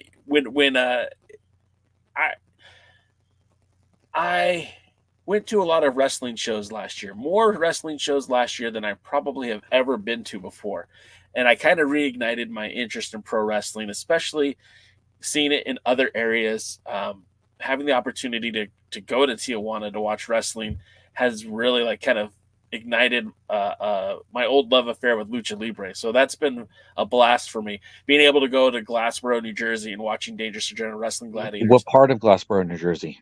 Rustic Glassboro, New Jersey. Being able to go to Columbia, Illinois with Dave Scooby just outside of St. Louis to see WrestleMax St. Louis. That was an eye-opening experience for me. And it kind of reinvigorated my love of wrestling because honestly, just watching, the same old NWA stuff and, watching wrestling, like, I was at Double or Nothing with AEW last year in Vegas. And I was just, it was very ho-hum for me. It wasn't really like sold. And there was a lot of wrestling for me. Like, I really enjoy United Wrestling Network. That's one of my favorite places to go to watch wrestling. They were on hiatus for a good chunk of the year, so I didn't get to see a lot of United Wrestling Network wrestling. So I was forced to go to other places, and I kind of enjoyed it. And I feel like for you, Jaden, less for you, but more for the audience listening here, if you're becoming disenfranchised with the pro wrestling that you're seeing on television, go out and watch pro wrestling that isn't on television. Go watch the independents. Go to your local armory. Go to your local VFW. Go to your local high school gymnasium, your local bingo hall, wherever they're doing independent pro wrestling. Because I still feel like there's very much there's still a heartbeat out there. There's still good wrestling, and you can find it. It just takes a little bit more work. It's not going to be made readily available to you. It's not just going to be on TV. You're going to have to go out and look for it. So The only Sorry. problem is Dog doesn't have a building right now, so I can't go enjoy that. Yeah, no, and I hear that, and I And know. most modern wrestling in my area is unfortunately AEW light. And also, last thing is while you were talking the entire time, DKM was making the Sal Rinauro face. Was he really? Yeah. So like my camera's here. I look at the camera here, but my monitor's here. So like this is what I'm doing the whole time. So if I'm trying to be sincere and look into the camera because I'm talking to you at home, Daddy, talking to all the Hulkamaniacs out there, brother, then I look over here. So I totally missed whatever DKM was doing. Make sure you watch on the replay, everybody, and watch the replay and like, comment, subscribe about your DKM's Sal Rinauro face. He just needs an Ico Pro shirt now. Yeah, an Ico Pro shirt. Let's see it again. I think he could do it by accident. I don't think he can do it on purpose. I think he can only do it by accident. His Sal Rinauro face. I'll be right back, gentlemen. Don't threaten us. All right. Where's I hate your not feeling well. little logo thing? Where's what? You don't have your logo, and You don't see the dog logo? no, I just see a white circle with a great I see little it. gray circle with a human. I don't know. It's there. I see it. I put it in there. I have no energy to make anything funny right now. I'm very not feeling well. Well, and whose fault is that? Probably one of my employees. Well, have What's Or her the name? disease-infested people I'm stuck being around. What's her constantly. name, Jaden? What's her name? No, this is definitely not a dude. I mean, not a chick. It's a dude. Sounds like you would be a little confused on the subject matter. Hey, let's take a break to talk about something different. Let's talk about the Robarts Arena show. Of course, Okay. yeah. If you want to just put yourself on mute, we'll reach out to you when we need you to jump in. But Text me. I might be sleeping. well, should we let you go for the night? No, I'll stay on. But if I don't hear from you, I'm gonna put it on mute so you won't hear me snore. If we hear snoring, we know that you're not here. Something that DKM and I, wow, I'm too much W, and I'm bouncing off the walls over here. We talked about offline the other day. Was what did you think about the Robarts Arena show? And what it kind of came into is like, what did you think about the direction that the NWA is heading? And DKM flat out said to me, "What do you like about the NWA right now?" And that was a tough pill to swallow because, like, you start thinking about some of the things you do like and you don't like. And I was able to come up with a few things that I really do like. And I'll share those with you now. Like, I'm a big, even though I know DK is not, I'm still a big fan of the Southern Six. And I don't think they've hit their stride yet. I think Silas Mason is awesome. I still very much enjoy Kerry Morton and Alex Taylor. They've made Alex Taylor a character that I'm more invested in. I know DK has a different thought process when it comes to Kerry Morton, but I still like Kerry Morton, and I still see a lot of potential for him coming into 2024. I still like Pretty Empowered. I think Ella Envy might be the most underutilized talent on their roster. I feel like she gets wrestling on a different level than most of the other talents. And it's not because you guys think I have a crush on her or whatever. It's the way that she emulates in the ring, the way she emotes, the way that everything that she does is she's still in character. And Gary Horn will tell you that is her. That's who she is. And maybe that's true. But I feel like it comes very clearly on camera. And that's not to take away from either of the Page sisters. I feel like Kenzie Page has been a breakthrough star for the NWA, and I feel like she's going to carry the brand on her back for a while. And I think Kylie has potential to be even better than Kenzie. With that being said, I also really like the more serious fixers we got just last week. I liked where they were going with Mims, although that seems to be thrown into turmoil. With the whole Max and Mims match. I do like I like EC3 on the independents so far. I don't know that I like what he's doing in the NWA. I feel kind of like we just saw the world title match with Jack Stane, and we'll talk about that in just a few minutes. And I thought it was a really good match until he got to that screwy finish and You know, when I wrestled in high school, and I granted that's high school wrestling, not professional wrestling, but anytime someone grabbed my head into a headlock, I was excited because I knew that he was going to throw me in a head and arm, and I was going to roll that sucker up for a pin 1-2. Well, just one, not really 1-2-3. I felt like a headlock, no matter what the circumstances, and I know he's the overman, but you're not going to get over a headlock. You're not Daniel freaking Bryan here, okay? It's just not going to happen.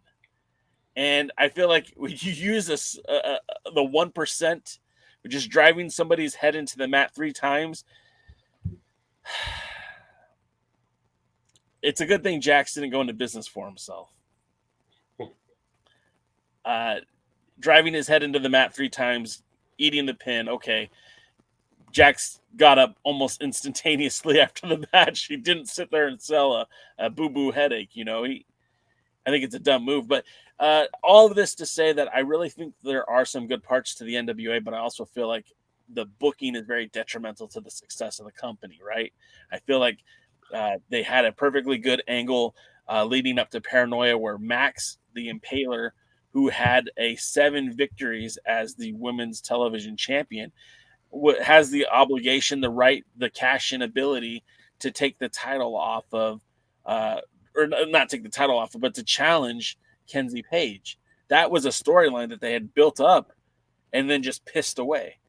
You had Mims, who the match with Dak Draper, Mims, who had been a super positive guy, super friendly guy, super nice guy, kind of did something a lot less friendly, a lot more heelish. And now throwing him in this match with Max kind of pisses that away. You have Silas Mason, who, for all intents and purposes, should be getting those matches to be built up to challenge for the world's heavyweight title at some point in 2024. That should be where he goes to, right? So they throw him into a match with somebody who has not had one single one-on-one match in the NWA yet. With what's his name?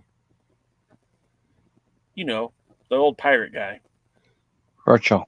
Yeah, Paul Burchill. Thank you.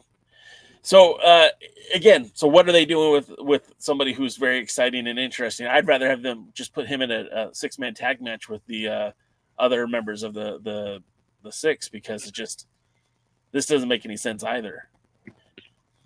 And so I feel like they're pissing away a lot of what they're building up. For what? But DK, let's get your take on where the NWA is and what you're thinking. Well, we'll start with the Robarts tapings now that we've gone through it. And I must admit, having watched them, I was kind of left disappointed. It was like, for this thing that they had kind of built up almost like a pay-per-view, and that this is what all the matches at the TV tapings were supposedly leading to, or the interviews or whatever. It was like, overall, like, you know, maybe there was a match per show that I thought was okay. I didn't think anything was great. I didn't think anything just stood out. You know, there were some good matches, but nothing special. There were some bad matches. And I was just left disappointed. And then add on to that, when was Robarts filmed? Taped? I think that was filmed back in November. Yeah, either. And it's just like November 18th.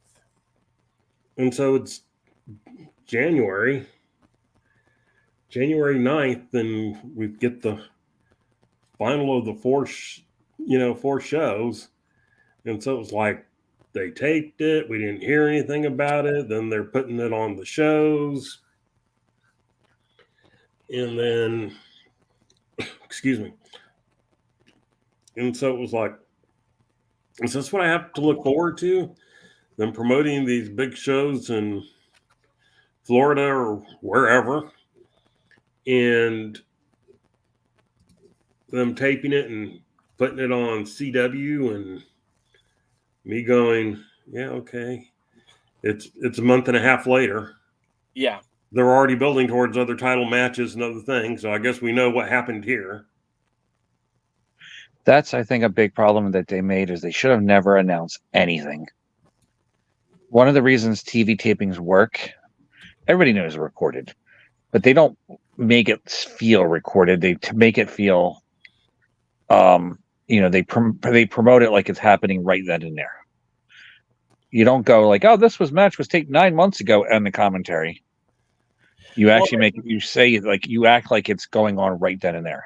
Well, to the NWA's credit, they do that, but at the same time, and I'm sorry, I'm stealing Jaden's spot, and he was stealing DK's spot, and we'll get to everyone in a second. But something that really irked me is that I don't know how many weeks ago it was announced that Matt Cardona would be challenging EC3 for the World's Heavyweight Championship, but it was relatively quickly after the Return to Robarts taping. And I feel like they could have held off on that announcement till the first episode of the Robarts Arena aired. And I feel like a forward-thinking, logical person, knowing that the world title is the most important, prestigious prize in all of pro wrestling, maybe you put that match first on the TV tapings. I know it's supposed to build to it. I know that's supposed to be the climax of the 4 weeks of television, technically 5 because they threw in an alternate episode there. But if you would have put that episode in first and had Jax wrestle EC3 and then had that match end the way it did, even though I didn't love the end result of it, it wouldn't have taken away from the luster of that match by announcing Matt Cardona and EC3 3 or 4 weeks before the match even airs on TV, totally neutering the match. Like no one thought for 1 minute that Jax Dane was going to leave as champion when they've been advertising Matt Cardona versus EC3 for the last, 4 or 5 weeks. And it had that match aired first, and they held off on that announcement for just a week, just to make sure that they didn't make that announcement until EC3 was victorious. I felt like it would have meant more. Am I wrong? Am I crazy? Jaden, DK, tell me I'm wrong. No, you're not. They shouldn't have put the match out there to begin with. We should have known it was Jax Dane versus EC3. That should have been a surprise. But they could have done. Was EC3 at all at this taping? Yeah. I mean, I'm sorry, not EC3. Cardona? No. All right. There's the problem right there. They could have had 4, maybe 5 weeks to promote this match and had angles and stuff to do so. They could have had EC3 against Dane and have Cardona come out and challenge him right afterwards, and then set up some interviews and some matches and get some wins for Cardona. 2 out of those 5 things he could have won a big match to get himself, ready for that challenge. Definitely don't mean against Rolando. I mean like real wins to build himself as a challenger. So he's like getting himself in peak physical form. They could have showed training videos. They could have done anything. Yeah. There's no real buildup. The problem is it's dream match booking. People want to see these matches, but there's no personal issues really. And why the hell is it some kind of hardcore shit match? Why is it that? What happened to these guys just because he's the king of the indie deathmatch god or whatever he's calling himself? There is no reason for it to be that kind of match, especially now. They could have made it something over time. They could have known they were going that direction. It could have made it that way. Cardona could have came out and bloodied EC3 up with some kind of garbage can full of stuff, and EC3's like, "You bloody me, I'm going to bloody you. Let's make this your kind of match. I want to beat you up and make you bleed and have your blood all over the mat. And I'm even going to wipe your blood on the title as a sacrifice." They could have built that up. They knew that this taping was here. Yes, I know Cardona's hard to get up. He's booked everywhere. Yeah. Probably on a tour somewhere in another country or something. But they really, if they knew ahead of time that was the way they're going to go, they should have had to find a way to get him there. Or at the very least, he should be cutting promos everywhere from everywhere he is, talking about how he's wrestling around the world because he's proving he's going to be the next world champion by wrestling around the world and defeating everybody in the world and everything. There's nothing they did to build that up. DK? That's almost an understatement. It's just like Vixen points out. There, Jason got it up. ECW used to, the first show would be the main event. That way you could figure out what was going on. That you could react to that throughout the rest of the shows because you did, you did the interviews backstage. And I feel like it's, again, just another missed opportunity.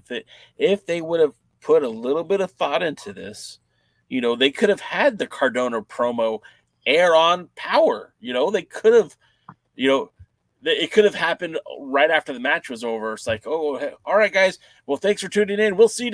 Oh, wait, we got this coming in from the trailer. Play it, and it's Cardona. Hey, congratulations on the victory. And now I'm gonna see you, and I'm gonna beat.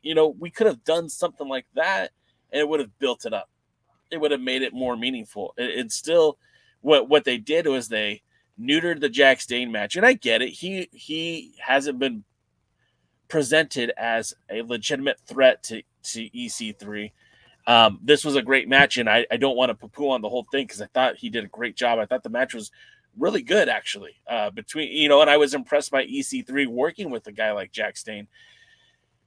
But I feel like they neutered that match the minute they threw the Cardona advertising for the match of death, ultimate match of death, or whatever they're calling this shit. I feel like they could have made it a meaningful match and still have had that press out there for EC3. And the thing about it is, all that was done at the TV taping prior to Robarts. What's that? The Cardona challenging EC3 and EC3 responding, and I don't think that was done at the studio after Samhain. No, well, whatever they're like. Because they did Samhain, and then they did TV after Samhain, and then they did Robarts. Well, it was all announced and had in place before they ever did the Robarts, before they ever started showing Robarts. It was on Power. Maybe I'm misremembering.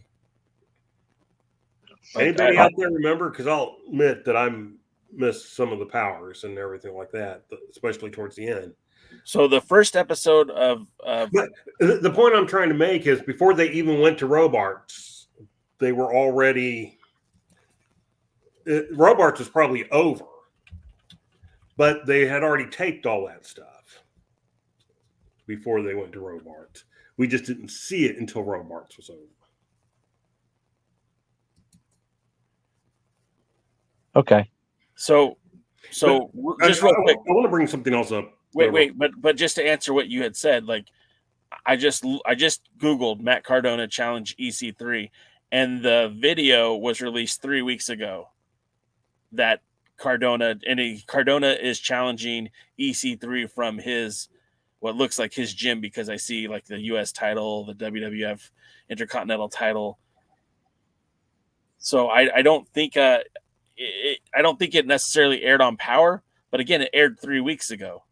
And had you put that Jack Stain match with EC3 as the first episode, as the return to Robarts, then this promo that was 3 weeks ago would have been after the title match. How I would have done it is I would have had him challenge the winner of that match. Yeah. Had the match, had him cut a promo.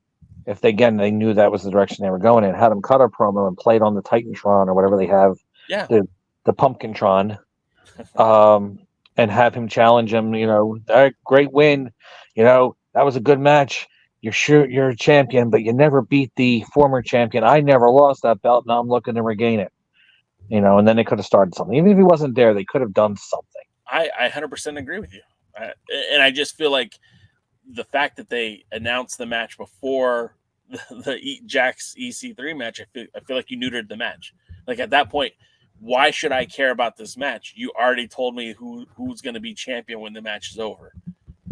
And you did nothing to build it up along the way. And if you would have put that match on first with no extra buildup, nothing different. I'm just saying put that match on instead of, let me see, what was the first main event of Robarts? The U.S. tag team titles, the Brothers of Funstruction versus the Immortals. Like, no, just put that match on last and put Jack Stain and EC3 as the main event on the first part of that stream, and all the problems are resolved. Yeah, then he could have had promos shot.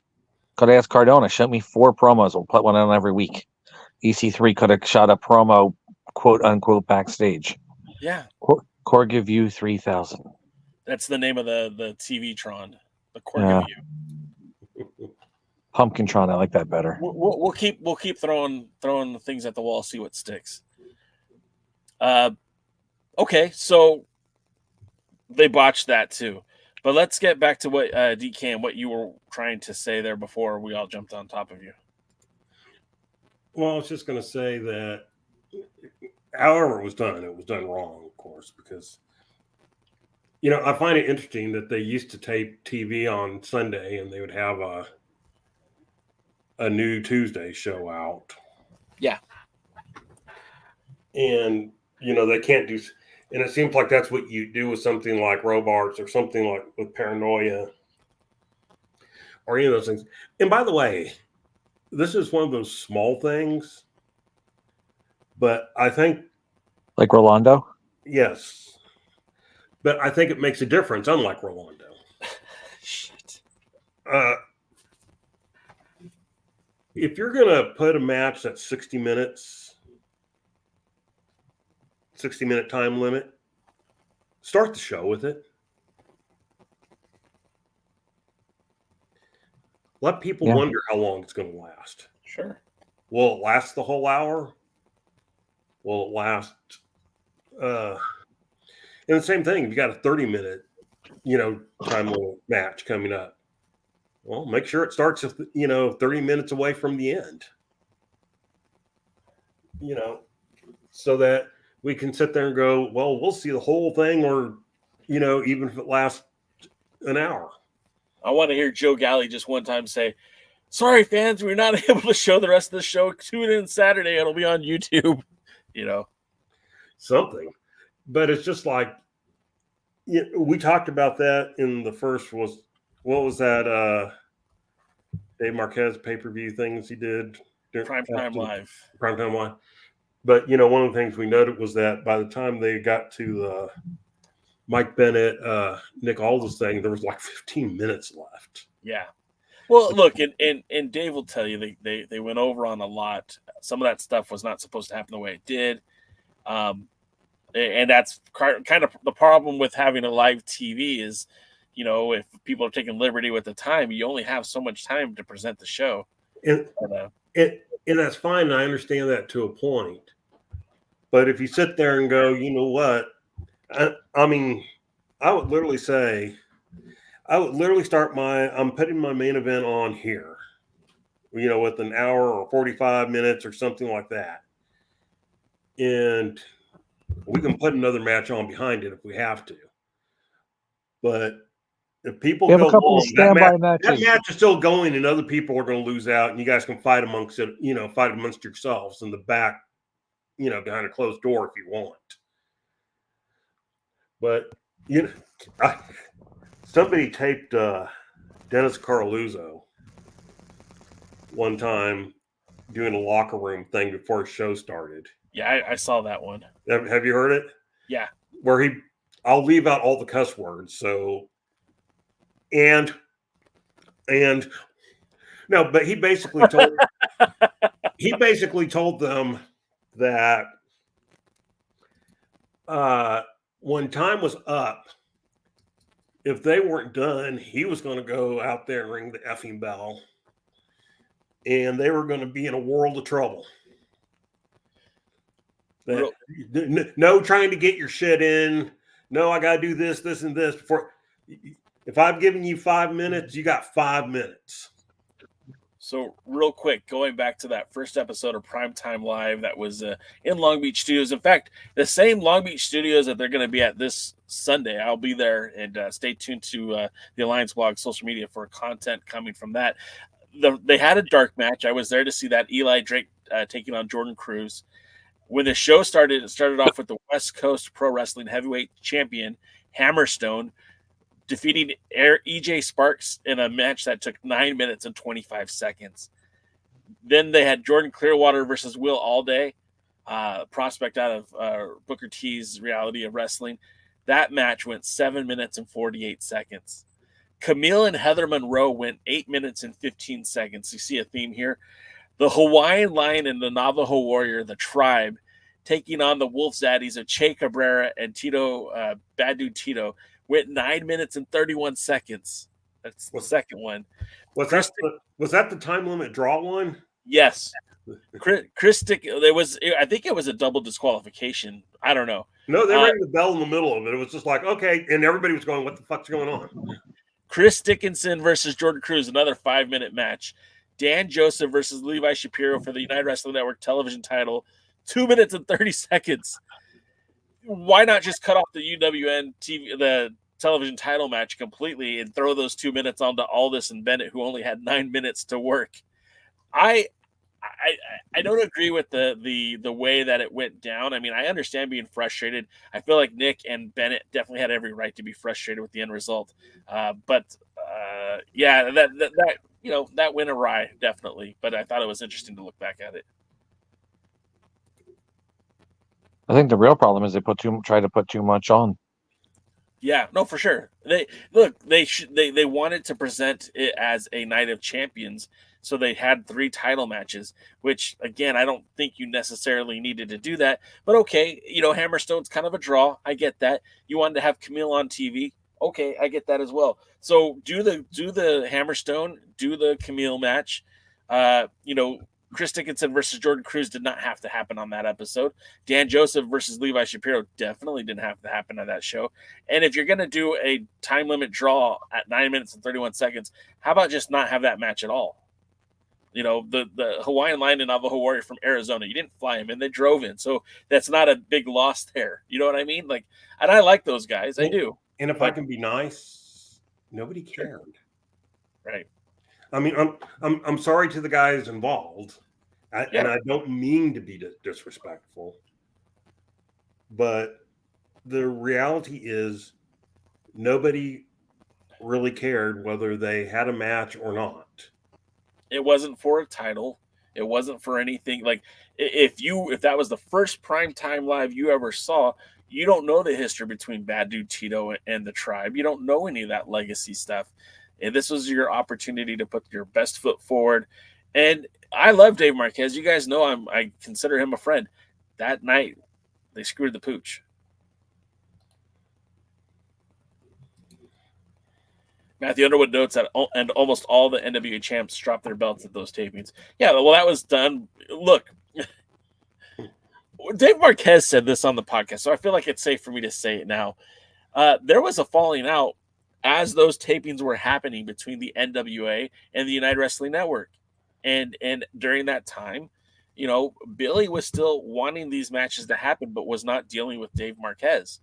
He was going around Dave, talking to Dave's partner in the production of these things. So these matches were still scheduled, and Dave didn't even know that they were still going to happen, which I thought was just crazy. Aldis was supposed to have another match in Hollywood or in Long Beach. We saw Thunder Rosa have 2 title defenses on the show. Aldis was supposed to be there for another title defense. They were trying to change the champions because they were preparing for what was next for the NWA. That's why they took the belt off of Zicky Dice, and that's why they took the tag. Look, at the time that Eli Drake and James Storm lost the tag titles, neither one of them were under contract to the NWA anymore. That was a favor to Dave Marquez. All right, that was too much behind the scenes. Sorry. I thought it was common knowledge. I don't know. Maybe it was. Maybe it isn't. I don't know. Maybe I'm just Zoom Insider Baseball. Maybe. Priscilla Kelly, Gigi Dolan. Yeah. Sorry. What was I saying? So let's quickly get through the results of the return of Robarts, and we'll give our Blue opinion. never worked for the NWA. Say that again.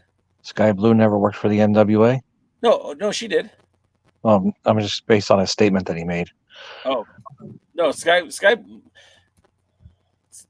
Blue definitely worked for the NWA. That's another good story. So Robarts, real quick, we had 3 title matches this past week, and the 3 title matches were first and foremost we had Pretty in Power, which turned into a handicap match because Ella Envy was unable to compete, where it became 2-on-1 with Misa Kate and Ruthie J taking on Kylie Page. And what was kind of it was an interesting match. And again, it shows the mettle of Kylie Page because she hung tough with those broads.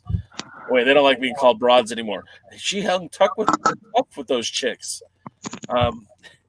It was a fun match. I thought like they did a pretty good job of telling the story. What was weird to me is how with at least with Misa Kate, she's not really a face, she's not really a heel, she's somewhere in the middle. With Ruthie J, she's mostly been a baby face.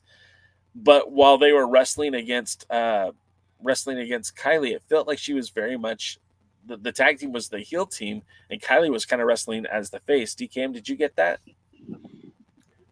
I did. Now, that's the way it's going to happen. Anybody who's in a, me versus two the one is going to end up as the baby face. Unless they're incredibly huge. Right.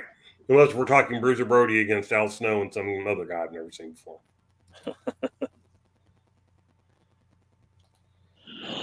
Real quick, was it the other page there? Yeah, well, that's how the match ended. They did not end up. So Kylie did wrestle by herself.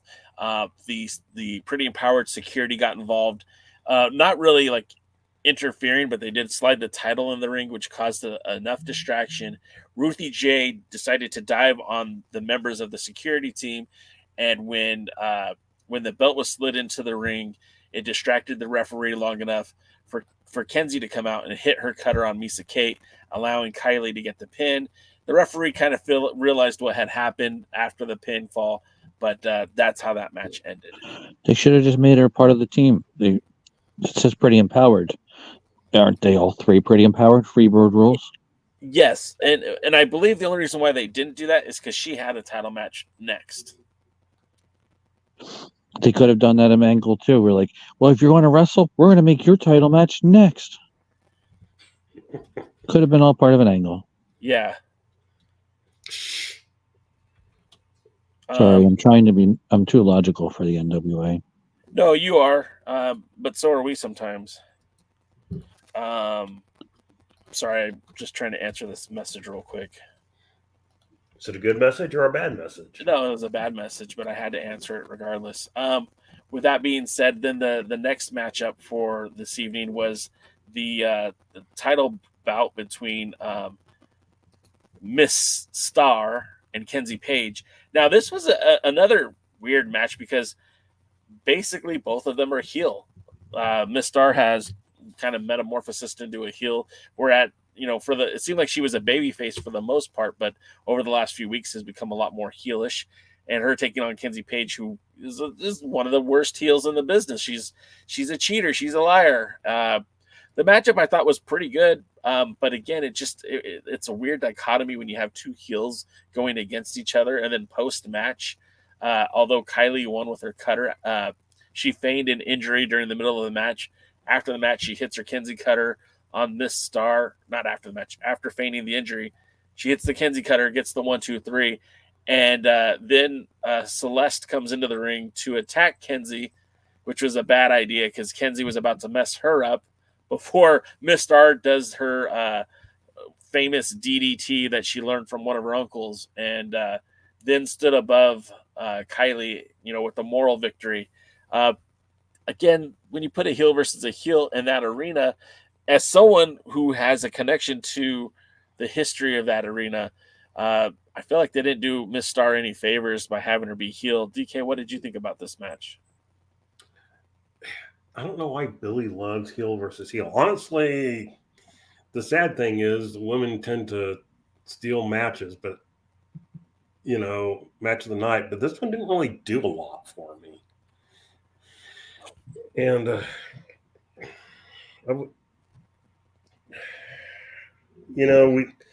I talk about how Tony Khan needs to get off the coke.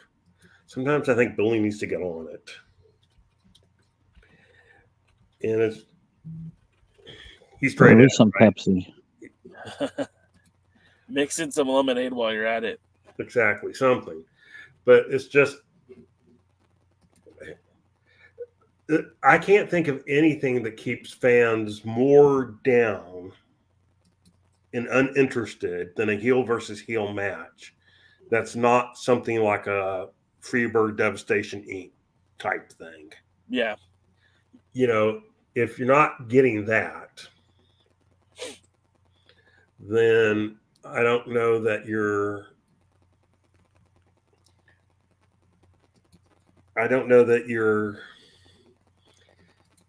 not going to get a reaction from the crowd, and they're not going to care who wins. And yeah, and the match was just mediocre. And the thing about it too, and Fuzz points out that they spent months setting up Star as a heel, so it was weird that she didn't do so much more healing. Yeah, it was. The interesting thing is, if you were watching Powerrr when they came back, you know, let's say you've been watching it on the CW app, where she has been nothing but a baby face, and then all of a sudden you turn into this episode of Powerrr, and now she's talking like a heel, but really her look hasn't changed. Her wrestling really didn't change. Nothing about her changed except for she was barking more at the crowd, and it didn't really. It wasn't very compelling. Literally barking or just yelling? Just yelling. Noob, who was our resident Natalia Markova fan, who let us all know that it's also Natalia Markova's birthday today, that he said the match is terrible. Hopefully someone outside of Natalia Markova can get a shot at the Burke. I know I'm a fan of Natalia Markova, but Natalia Markova needs one last shot at the NWA Women's World Title. So, in just to echo that, Noob, I think she deserves another shot. We'll see where that goes. Maybe is that Markova a heel? What's that? Is that Markova a heel?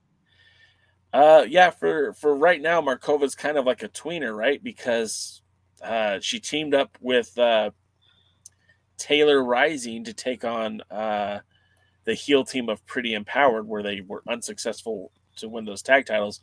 And Taylor's been the main antagonist of the women's television champion in Max the Impaler. So it's kind of like more like, is she a heel? Is she a face? Is she a tweener? I'm not sure. Michael Harris in the chat says, anyone going to Paranoia? Nobody. I'm paranoid to go. Nobody. No, I have medication to keep me out of that. You know, the that was one of the things that we were talking about offline also, was that, is there anything that Paranoia that's just making you go, you know, damn, I want to see that? Well, I'm glad you asked, because we have the card. We could pull it up. Do you guys want to see what's on the card for Paranoia? Okay, so here's the Miserably Faithful against the Kids. Nope. Talos and Daisy Kill versus the New Spectacular. Well, maybe. Why do they have I can't name the guy with the headgear, but why do they have him associated with his jobber gimmick? He's so talented. I don't know. Well, the way they were doing it, I kept expecting that their tag partners would fail and get kicked out, and so we would start seeing, you know, Spectaculars, because it was Spectaculars 1.0, Spectaculars 2.0. I just figured that number would go up until there was no other option for us than to cry. What about this matchup with Tom Latimer versus Brian Idol? You guys all excited about this one? No. Well, you got to be excited with Bulletproof Blake Troop taking on Joe Alonzo, right? Two heels again, right? Yeah, two heels again. Alonzo needs his beard back and to unfeather his hair. This one actually kind of tickles me a little bit, and I would say I'm excited about this one. Knox and Murdoch versus the Southern Six, mostly because I want to see these two youngins get an ass whooping from the two drunk uncles. If it was Murdoch versus Silas, I might be interested. I will say this out loud. I think the Southern Six neutered two different overacts. The Kerry Morton has done nothing since losing the junior heavyweight title and joining the Southern Six, and I still to this day think that they neutered the Thrillbilly. He is not as over as he should be since joining the Southern Six. I think that's the thing again where the talent decides they want to do something and it doesn't actually work with the idea of what they should be doing. The way talent shouldn't dictate what's going on in the match. That should be the booker. Or at least did you see where Kerry Morton, I guess, has said that he signed with NWA till 2025? Yeah, and that his What's goal next year? His goal is to win the world heavyweight title. He's got size, height wise. If you can put a little weight, he could be, but not by the way it's being booked right now. He's in an afterthought tag team in an afterthought faction that has no reason to be together and isn't being pushed as somebody as top anything. None of the guys are being pushed as top stars. Kerry Morton was being way more pushed as a top star. Thrillbilly was pushed slightly better as a top star before they got part of the Southern Six. Yeah, I mean, I wasn't a Kerry Morton fan, but even I'll acknowledge how he's almost become the joke. I mean, I feel the only person who's benefited from the Southern Six is Alex Taylor, who I'm actually a little more interested in now than I used to be. See, and I'm the overly pessimistic one here. I kind of think that they're going in a very interesting direction, and I'm still willing to give them the benefit of the doubt. That's optimism, not pessimism. Sorry, you're right. Usually I'm very pessimistic about things. This I'm optimistic about it. Apologize for the slip of the verbiage there. But I do feel like I think there's more in the gas tank for Southern Six. They do need to set something up for them, though. They can't just keep being, the wheelman for, Silas Mason. They need to do something with Alex Taylor. They need to do something with Kerry Morton. Hell, they have these regional titles now. Why not put a title on Kerry Morton so he comes to the ring with a belt? Why not put a belt on Alex Taylor, maybe the junior heavyweight title, so like at least give them something to show off that they are like winners? Because as how about right now, building them up just to give them some wins first and make them an actual threat as a faction and make them actually look like a faction? Give them freaking matching uniforms or gimmicks. They did take on the Miserably Faithful and won that match. Okay. They did get a match. Matthew Underwood has some fantasy booking here. Burchill goes over, jumps the Six with Murdoch's, and is a faction feud. Six become tweeners. I don't want to see Burchill go over, but what he's talking about is this match right here. The Thrillbilly Silas Mason taking on Paul Burchill, just known by Burchill now, for the national championship. Again, my biggest problem with this match is absolutely zero build. And Burchill has done absolutely dick in the NWA. Like, he literally was in a tag team match with Trevor Murdoch that they lost by disqualification because Murdoch, I think, pushed the referee or something. What's Tony Khan's outrage on this match? Who exactly is Burchill? He's an extremely talented British wrestler who wrestled for the WWE, first as William Regal's partner, then as a pirate. Before he was a pirate, he was dating his sister, Katie Lee Burchill, who was wrestled as Winter, and she has some of the prettiest eyes I've ever seen in wrestling. But then they made him a pirate. All right. So and then so far, not a whole lot to be excited about Paranoia. I kind of want to see that match because I know Burchill, if he's half as talented as he ever will be, and Thrillbilly can be as talented as he can be, at least it could be a good match. It's not the reason to put on a match. It should have been built up better, but yeah, at least it's going to be a good match. I think, I think that'll be a fun match to watch, just like you said. But you're right. There's no build, no reason to care. This is the matchup that a lot of people are talking about, although not for the right reasons. I think Billy was really hoping that this match might garner some more sympathetic eyeballs, as opposed to, it seems like nobody wants this match, and that's Max the Impaler, Mims. I saw Max tweet something that said, if there's not a spot for you, make one, which I fully support her identity as non-binary. I fully support her. Excuse me. They? That's not the right way to say it. I fully support they. Excuse me. I'm still trying to get this stuff right. I apologize. I'm not perfect. Yeah, we have all this stuff beat into us for years, so it's hard to adapt. We're not trying to do it unintentionally. It's just No. when you get something beat into your while, it's hard to unprogram yourself. And thank you for saying that, Jade. I'm very respectful of the LGBTQ community, and that's not where I'm trying to go with this. I fully support Max being non-binary. They are the women's television champion. Mims is the NWA television champion. They're going to have a match to unify the titles in what nobody asked for. Nobody has been demanding this match. And if it was a non-title match, I might be interested in it just for the fact of Max is non-binary. Max does not fit into a square peg. But Max had tweeted, if there's not a position for you, you create one. I'm all for supporting Max's decision on who they are as a person. But I feel like this match isn't doing anyone a favor. If Max beats Mims, what do you do with Mims? Well, she's already beat Mims once. Well, okay, but not on a one-on-one matchup. If Max beats sort Mims, of on a one-on-one matchup. huh? I mean, it was sort of one-on-one.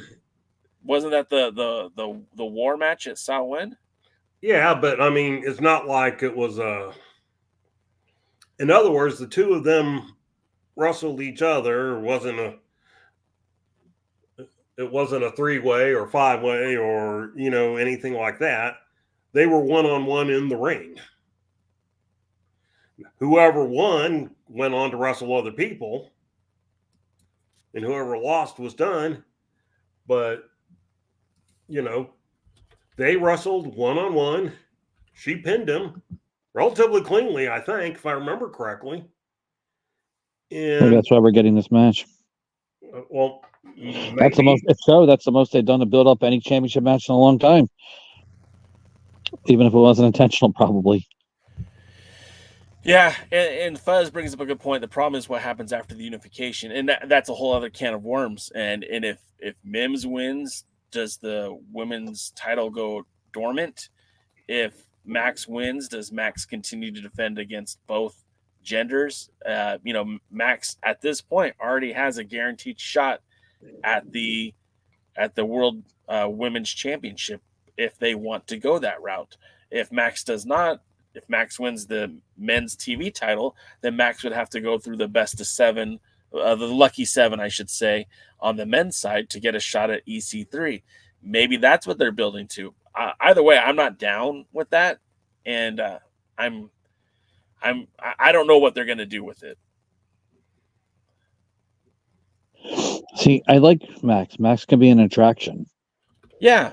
I don't think this is how to make Max an attraction. I don't think this helps Mims in any way.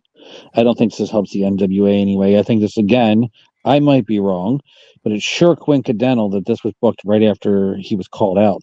People can pretend to not care and have their own thing and like, oh, I don't care what anybody says. But, in reality,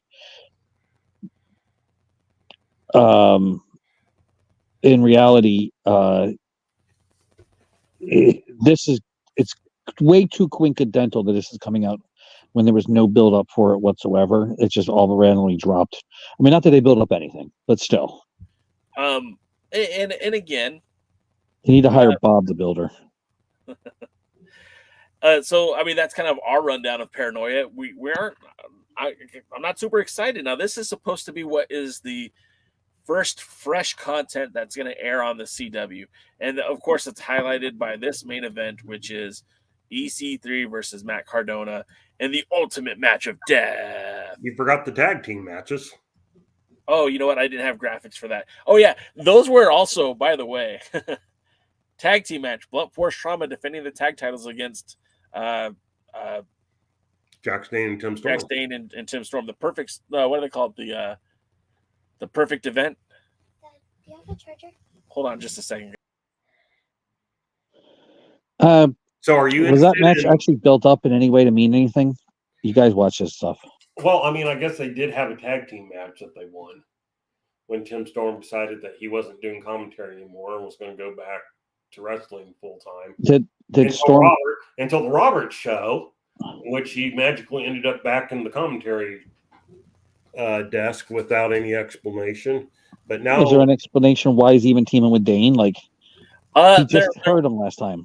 There was a sense of respect after what had happened between them, and without giving away too much insider baseball, I think after that match, both men were going to shake hands, and I think they were going to start teaming more regularly anyway. So didn't they do that with Murdoch's? Yeah, basically. Is that how two big guys just become a tag team? Are we best friends? Yup. Did we just become best friends? I guess he decided that instead of splitting up all the tag teams, he was now going to create tag teams among all the enemies. That was part of the 20-year plan. Break up all tag teams and then put them together like there's toys that have like a top and bottom that you make into new things, or the Mr. Potato Heads. You know what I used to do is I used to take the G.I. Joe figures and I'd take a little screwdriver and I'd take them apart and I'd put this legs like on this guy and I'd put this head on this body. So my Storm Shadow looked completely different from your Storm Shadow, I'm sure. That's how they create a figure, custom. Yeah. But Michael Harris, you said anyone wants spoilers? Yeah, slide into the DMs, bro. I'm on all social media at the Alliance blog. I would love to know what's happening there. I guess Fuzz John says that there was a clip of Jackson Storm backstage. So yeah, I think I don't remember seeing it, but I know that there was some sort of respect that was earned there. But then the other thing with the TV, again, this will be the first introduction to the NWA as far as a larger audience. It's the fresh content hitting the CW, the new episodes, and this is going to happen every Tuesday on February 6th going forward. And the first matches they're going to see are the card that we ran down that not a lot of us are excited about. Oh, what about the women's tag team titles? Yes. You forgot to bring up that exciting one. Well, yeah, it's a rematch from, I believe, Samhain. I don't even remember where. No, it's a rematch from the tapings in Nashville. But yeah, the King Bees take on Pretty Empowered, which, and again, it's like, look, I want to. The problem with the NWA having a women's wrestling is that they have some women, but they haven't designated enough of them as tag teams or challengers for the TV title. So, like, you had M95 with Misa Kate and Maddie, who's now with NXT. And that was a fun tag team. You had Pretty Empowered. For just a minute, you had the Renegade Twins, who are now with Ring of Honor. But they haven't really built up any other tag teams. You gave us Markova and Taylor Rising, which on paper looked like a decent tag team, but then you didn't pull the trigger with them. And they had one title match, and then now they haven't teamed since. You're bringing back the King Bees again to get a second opportunity at Kylie and Ella. We'll see how that plays out. But again, it's like we've seen that match. We saw that match. What about Kenzie Page versus Tiffany Nieves? Now that, man, you're never mind. I'm not going to go there. Tiffany Nieves, I feel like, has really been on the indies, has a lot of cred, but we haven't seen a lot of that in the NWA. Her first match in the NWA, she takes a loss from Miss Star, right? Well, she doesn't take the loss. Misa Kate takes that loss. Then the second match she's there, she won, and it was not a very competitive match.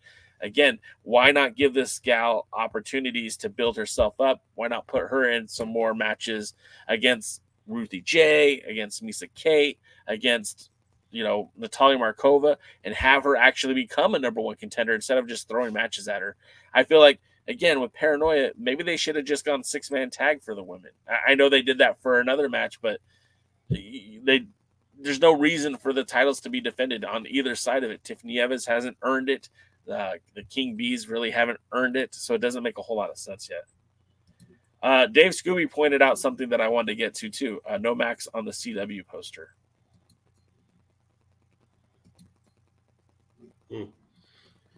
Things that make you go, But you left out the absolute most important one. None of this was intentional. I just didn't have the graphics. But go ahead. I'm on the Facebook page of the NWA, and all these graphics are there. So the absolute most important one, the one Jaden can't wait to see, and I know Jay is just nibbling his fingernails till he gets to see this. The triple threat, Eric Smalls versus Gustavo versus Rolando. I know that Jay, you cannot wait for this match, that it's the only reason you want to fly out to Florida to see this. It's a good thing your wife told you no, but you this match right here, Jay, that I'm looking at, that is your match of the night. It's what you want to see. It is the only thing worth it on the show. Tell me I'm right. No, you're not right. This is absolutely the kind of shit that makes me want to tune out the NWA. This kind of makes me feel like Jaden in a sense, like why, what?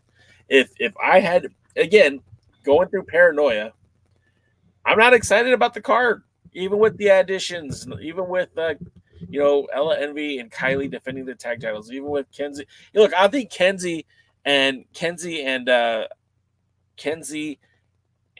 Nieves are going to have a good match. I think that'll be a good match. Like we said earlier, Burchill and Silas Mason, I think it'll be a good match. I'm not confident in, and I also think it'll be a fun match, the Southern Six taking on Murdochs. I think that'll be fun too. But I'm not convinced that anything else on the card is going to be enjoyable for me. And like, I'm kind of glad that they eliminated pay-per-views. At least that's what it seems like, because the Signature Live event means that I can watch 1 hour at a time and easily fast forward through it. Whereas the pay-per-view, I'd have to sit through all this stuff. Yeah. You know what I just realized?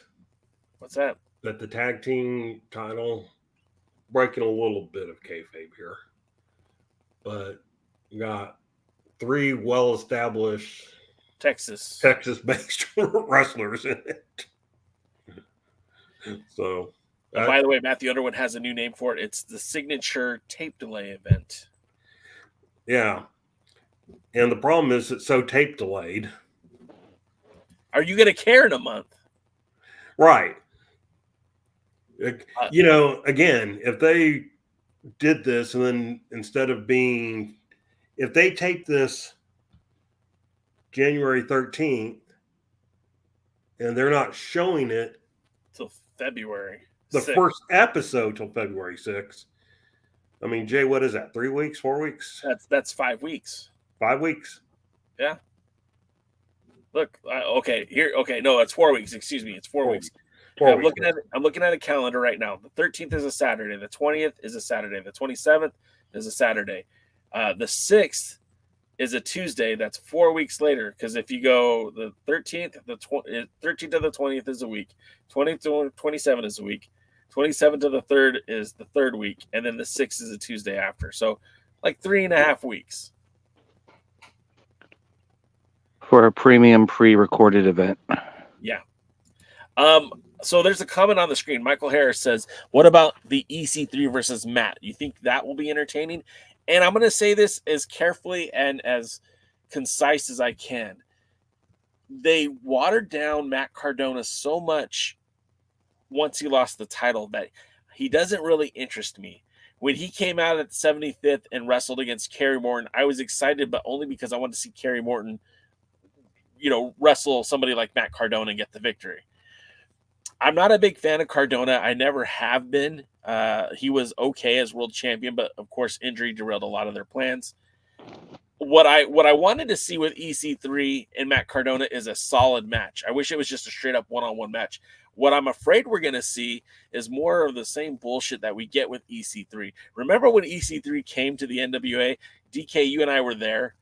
Hard Times and Shawmut.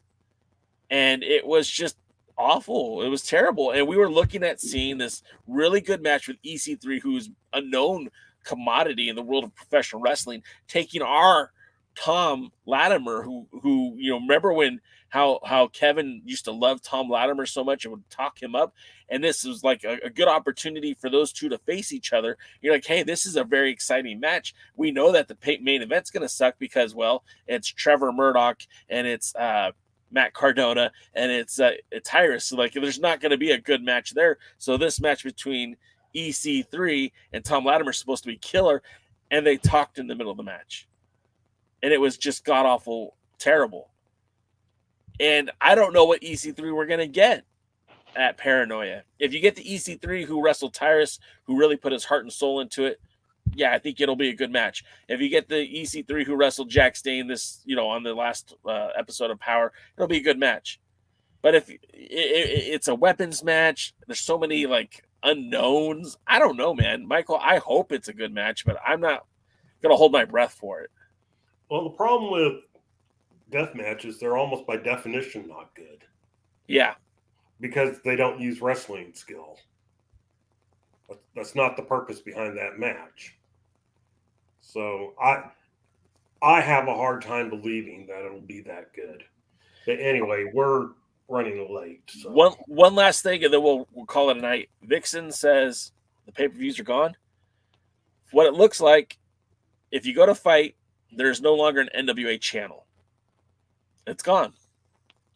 404 error message.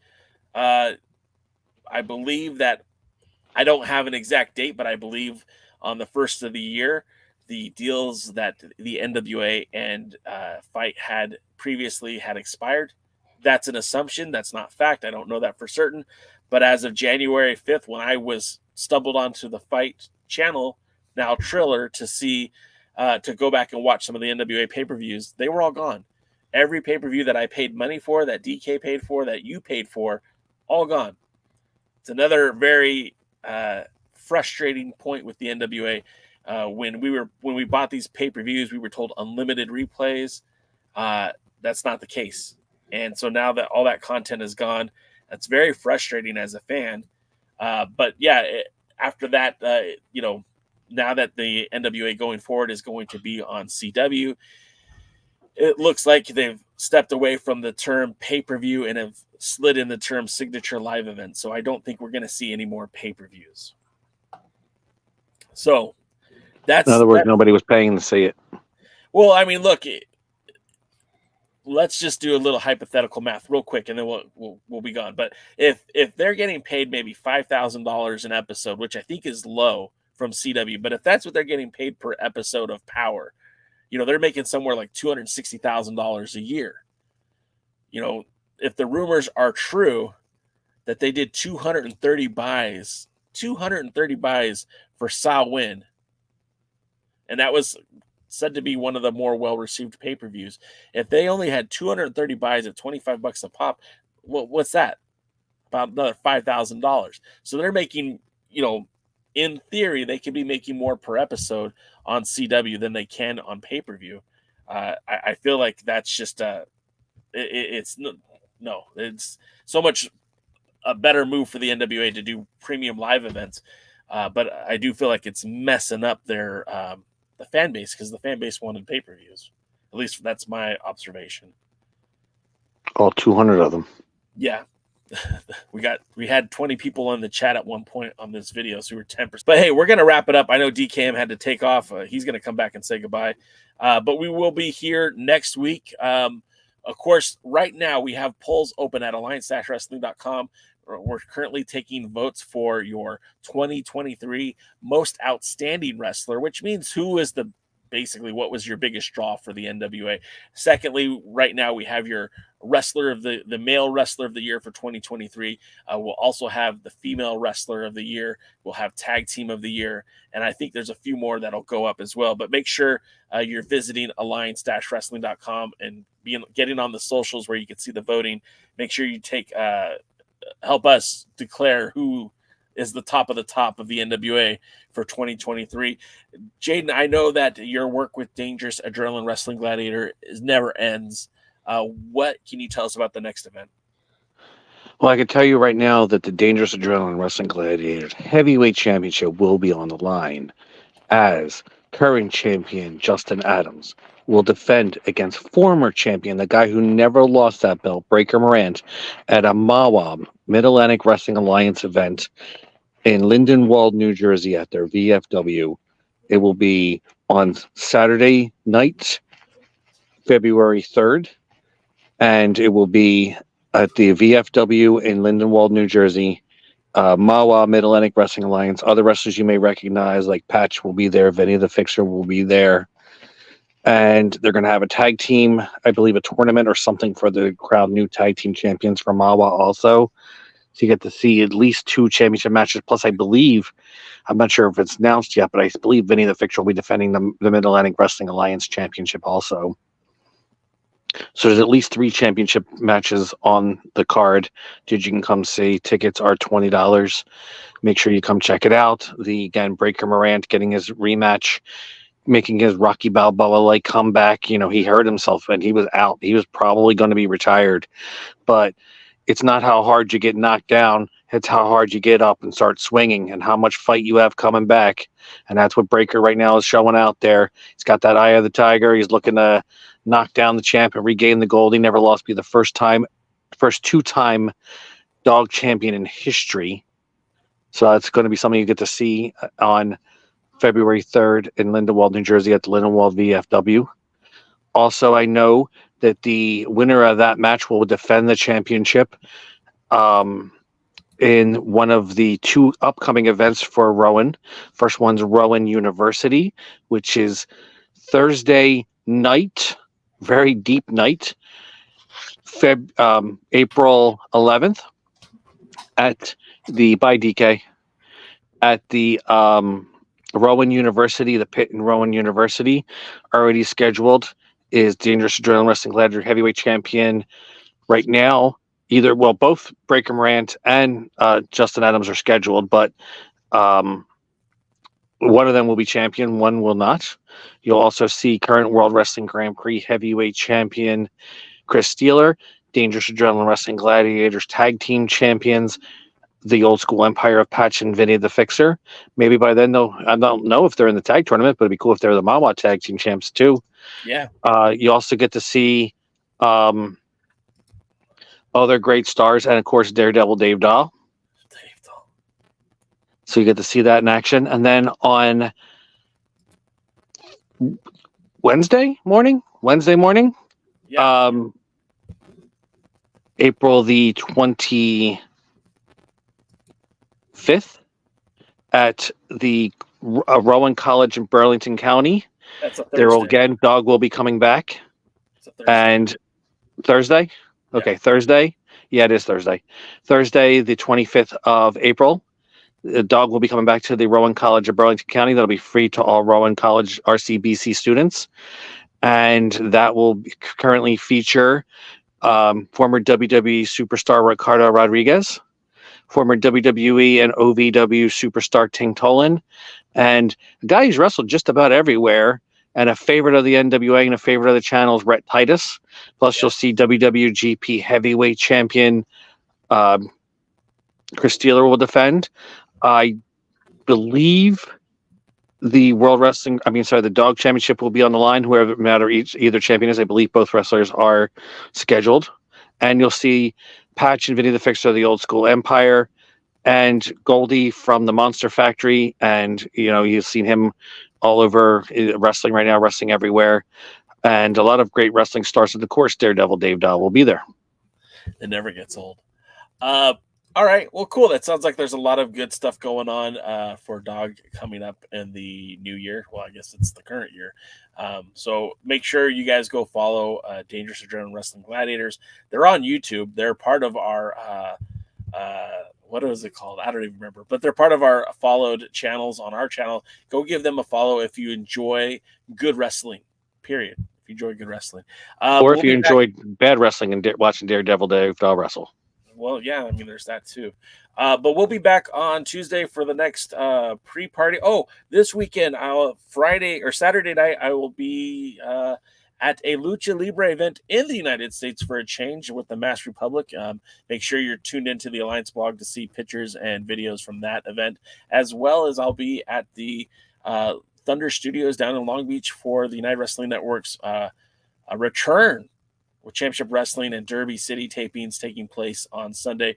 Those matches also will air in the beginning of February. And yeah, I think that's going to do it, man.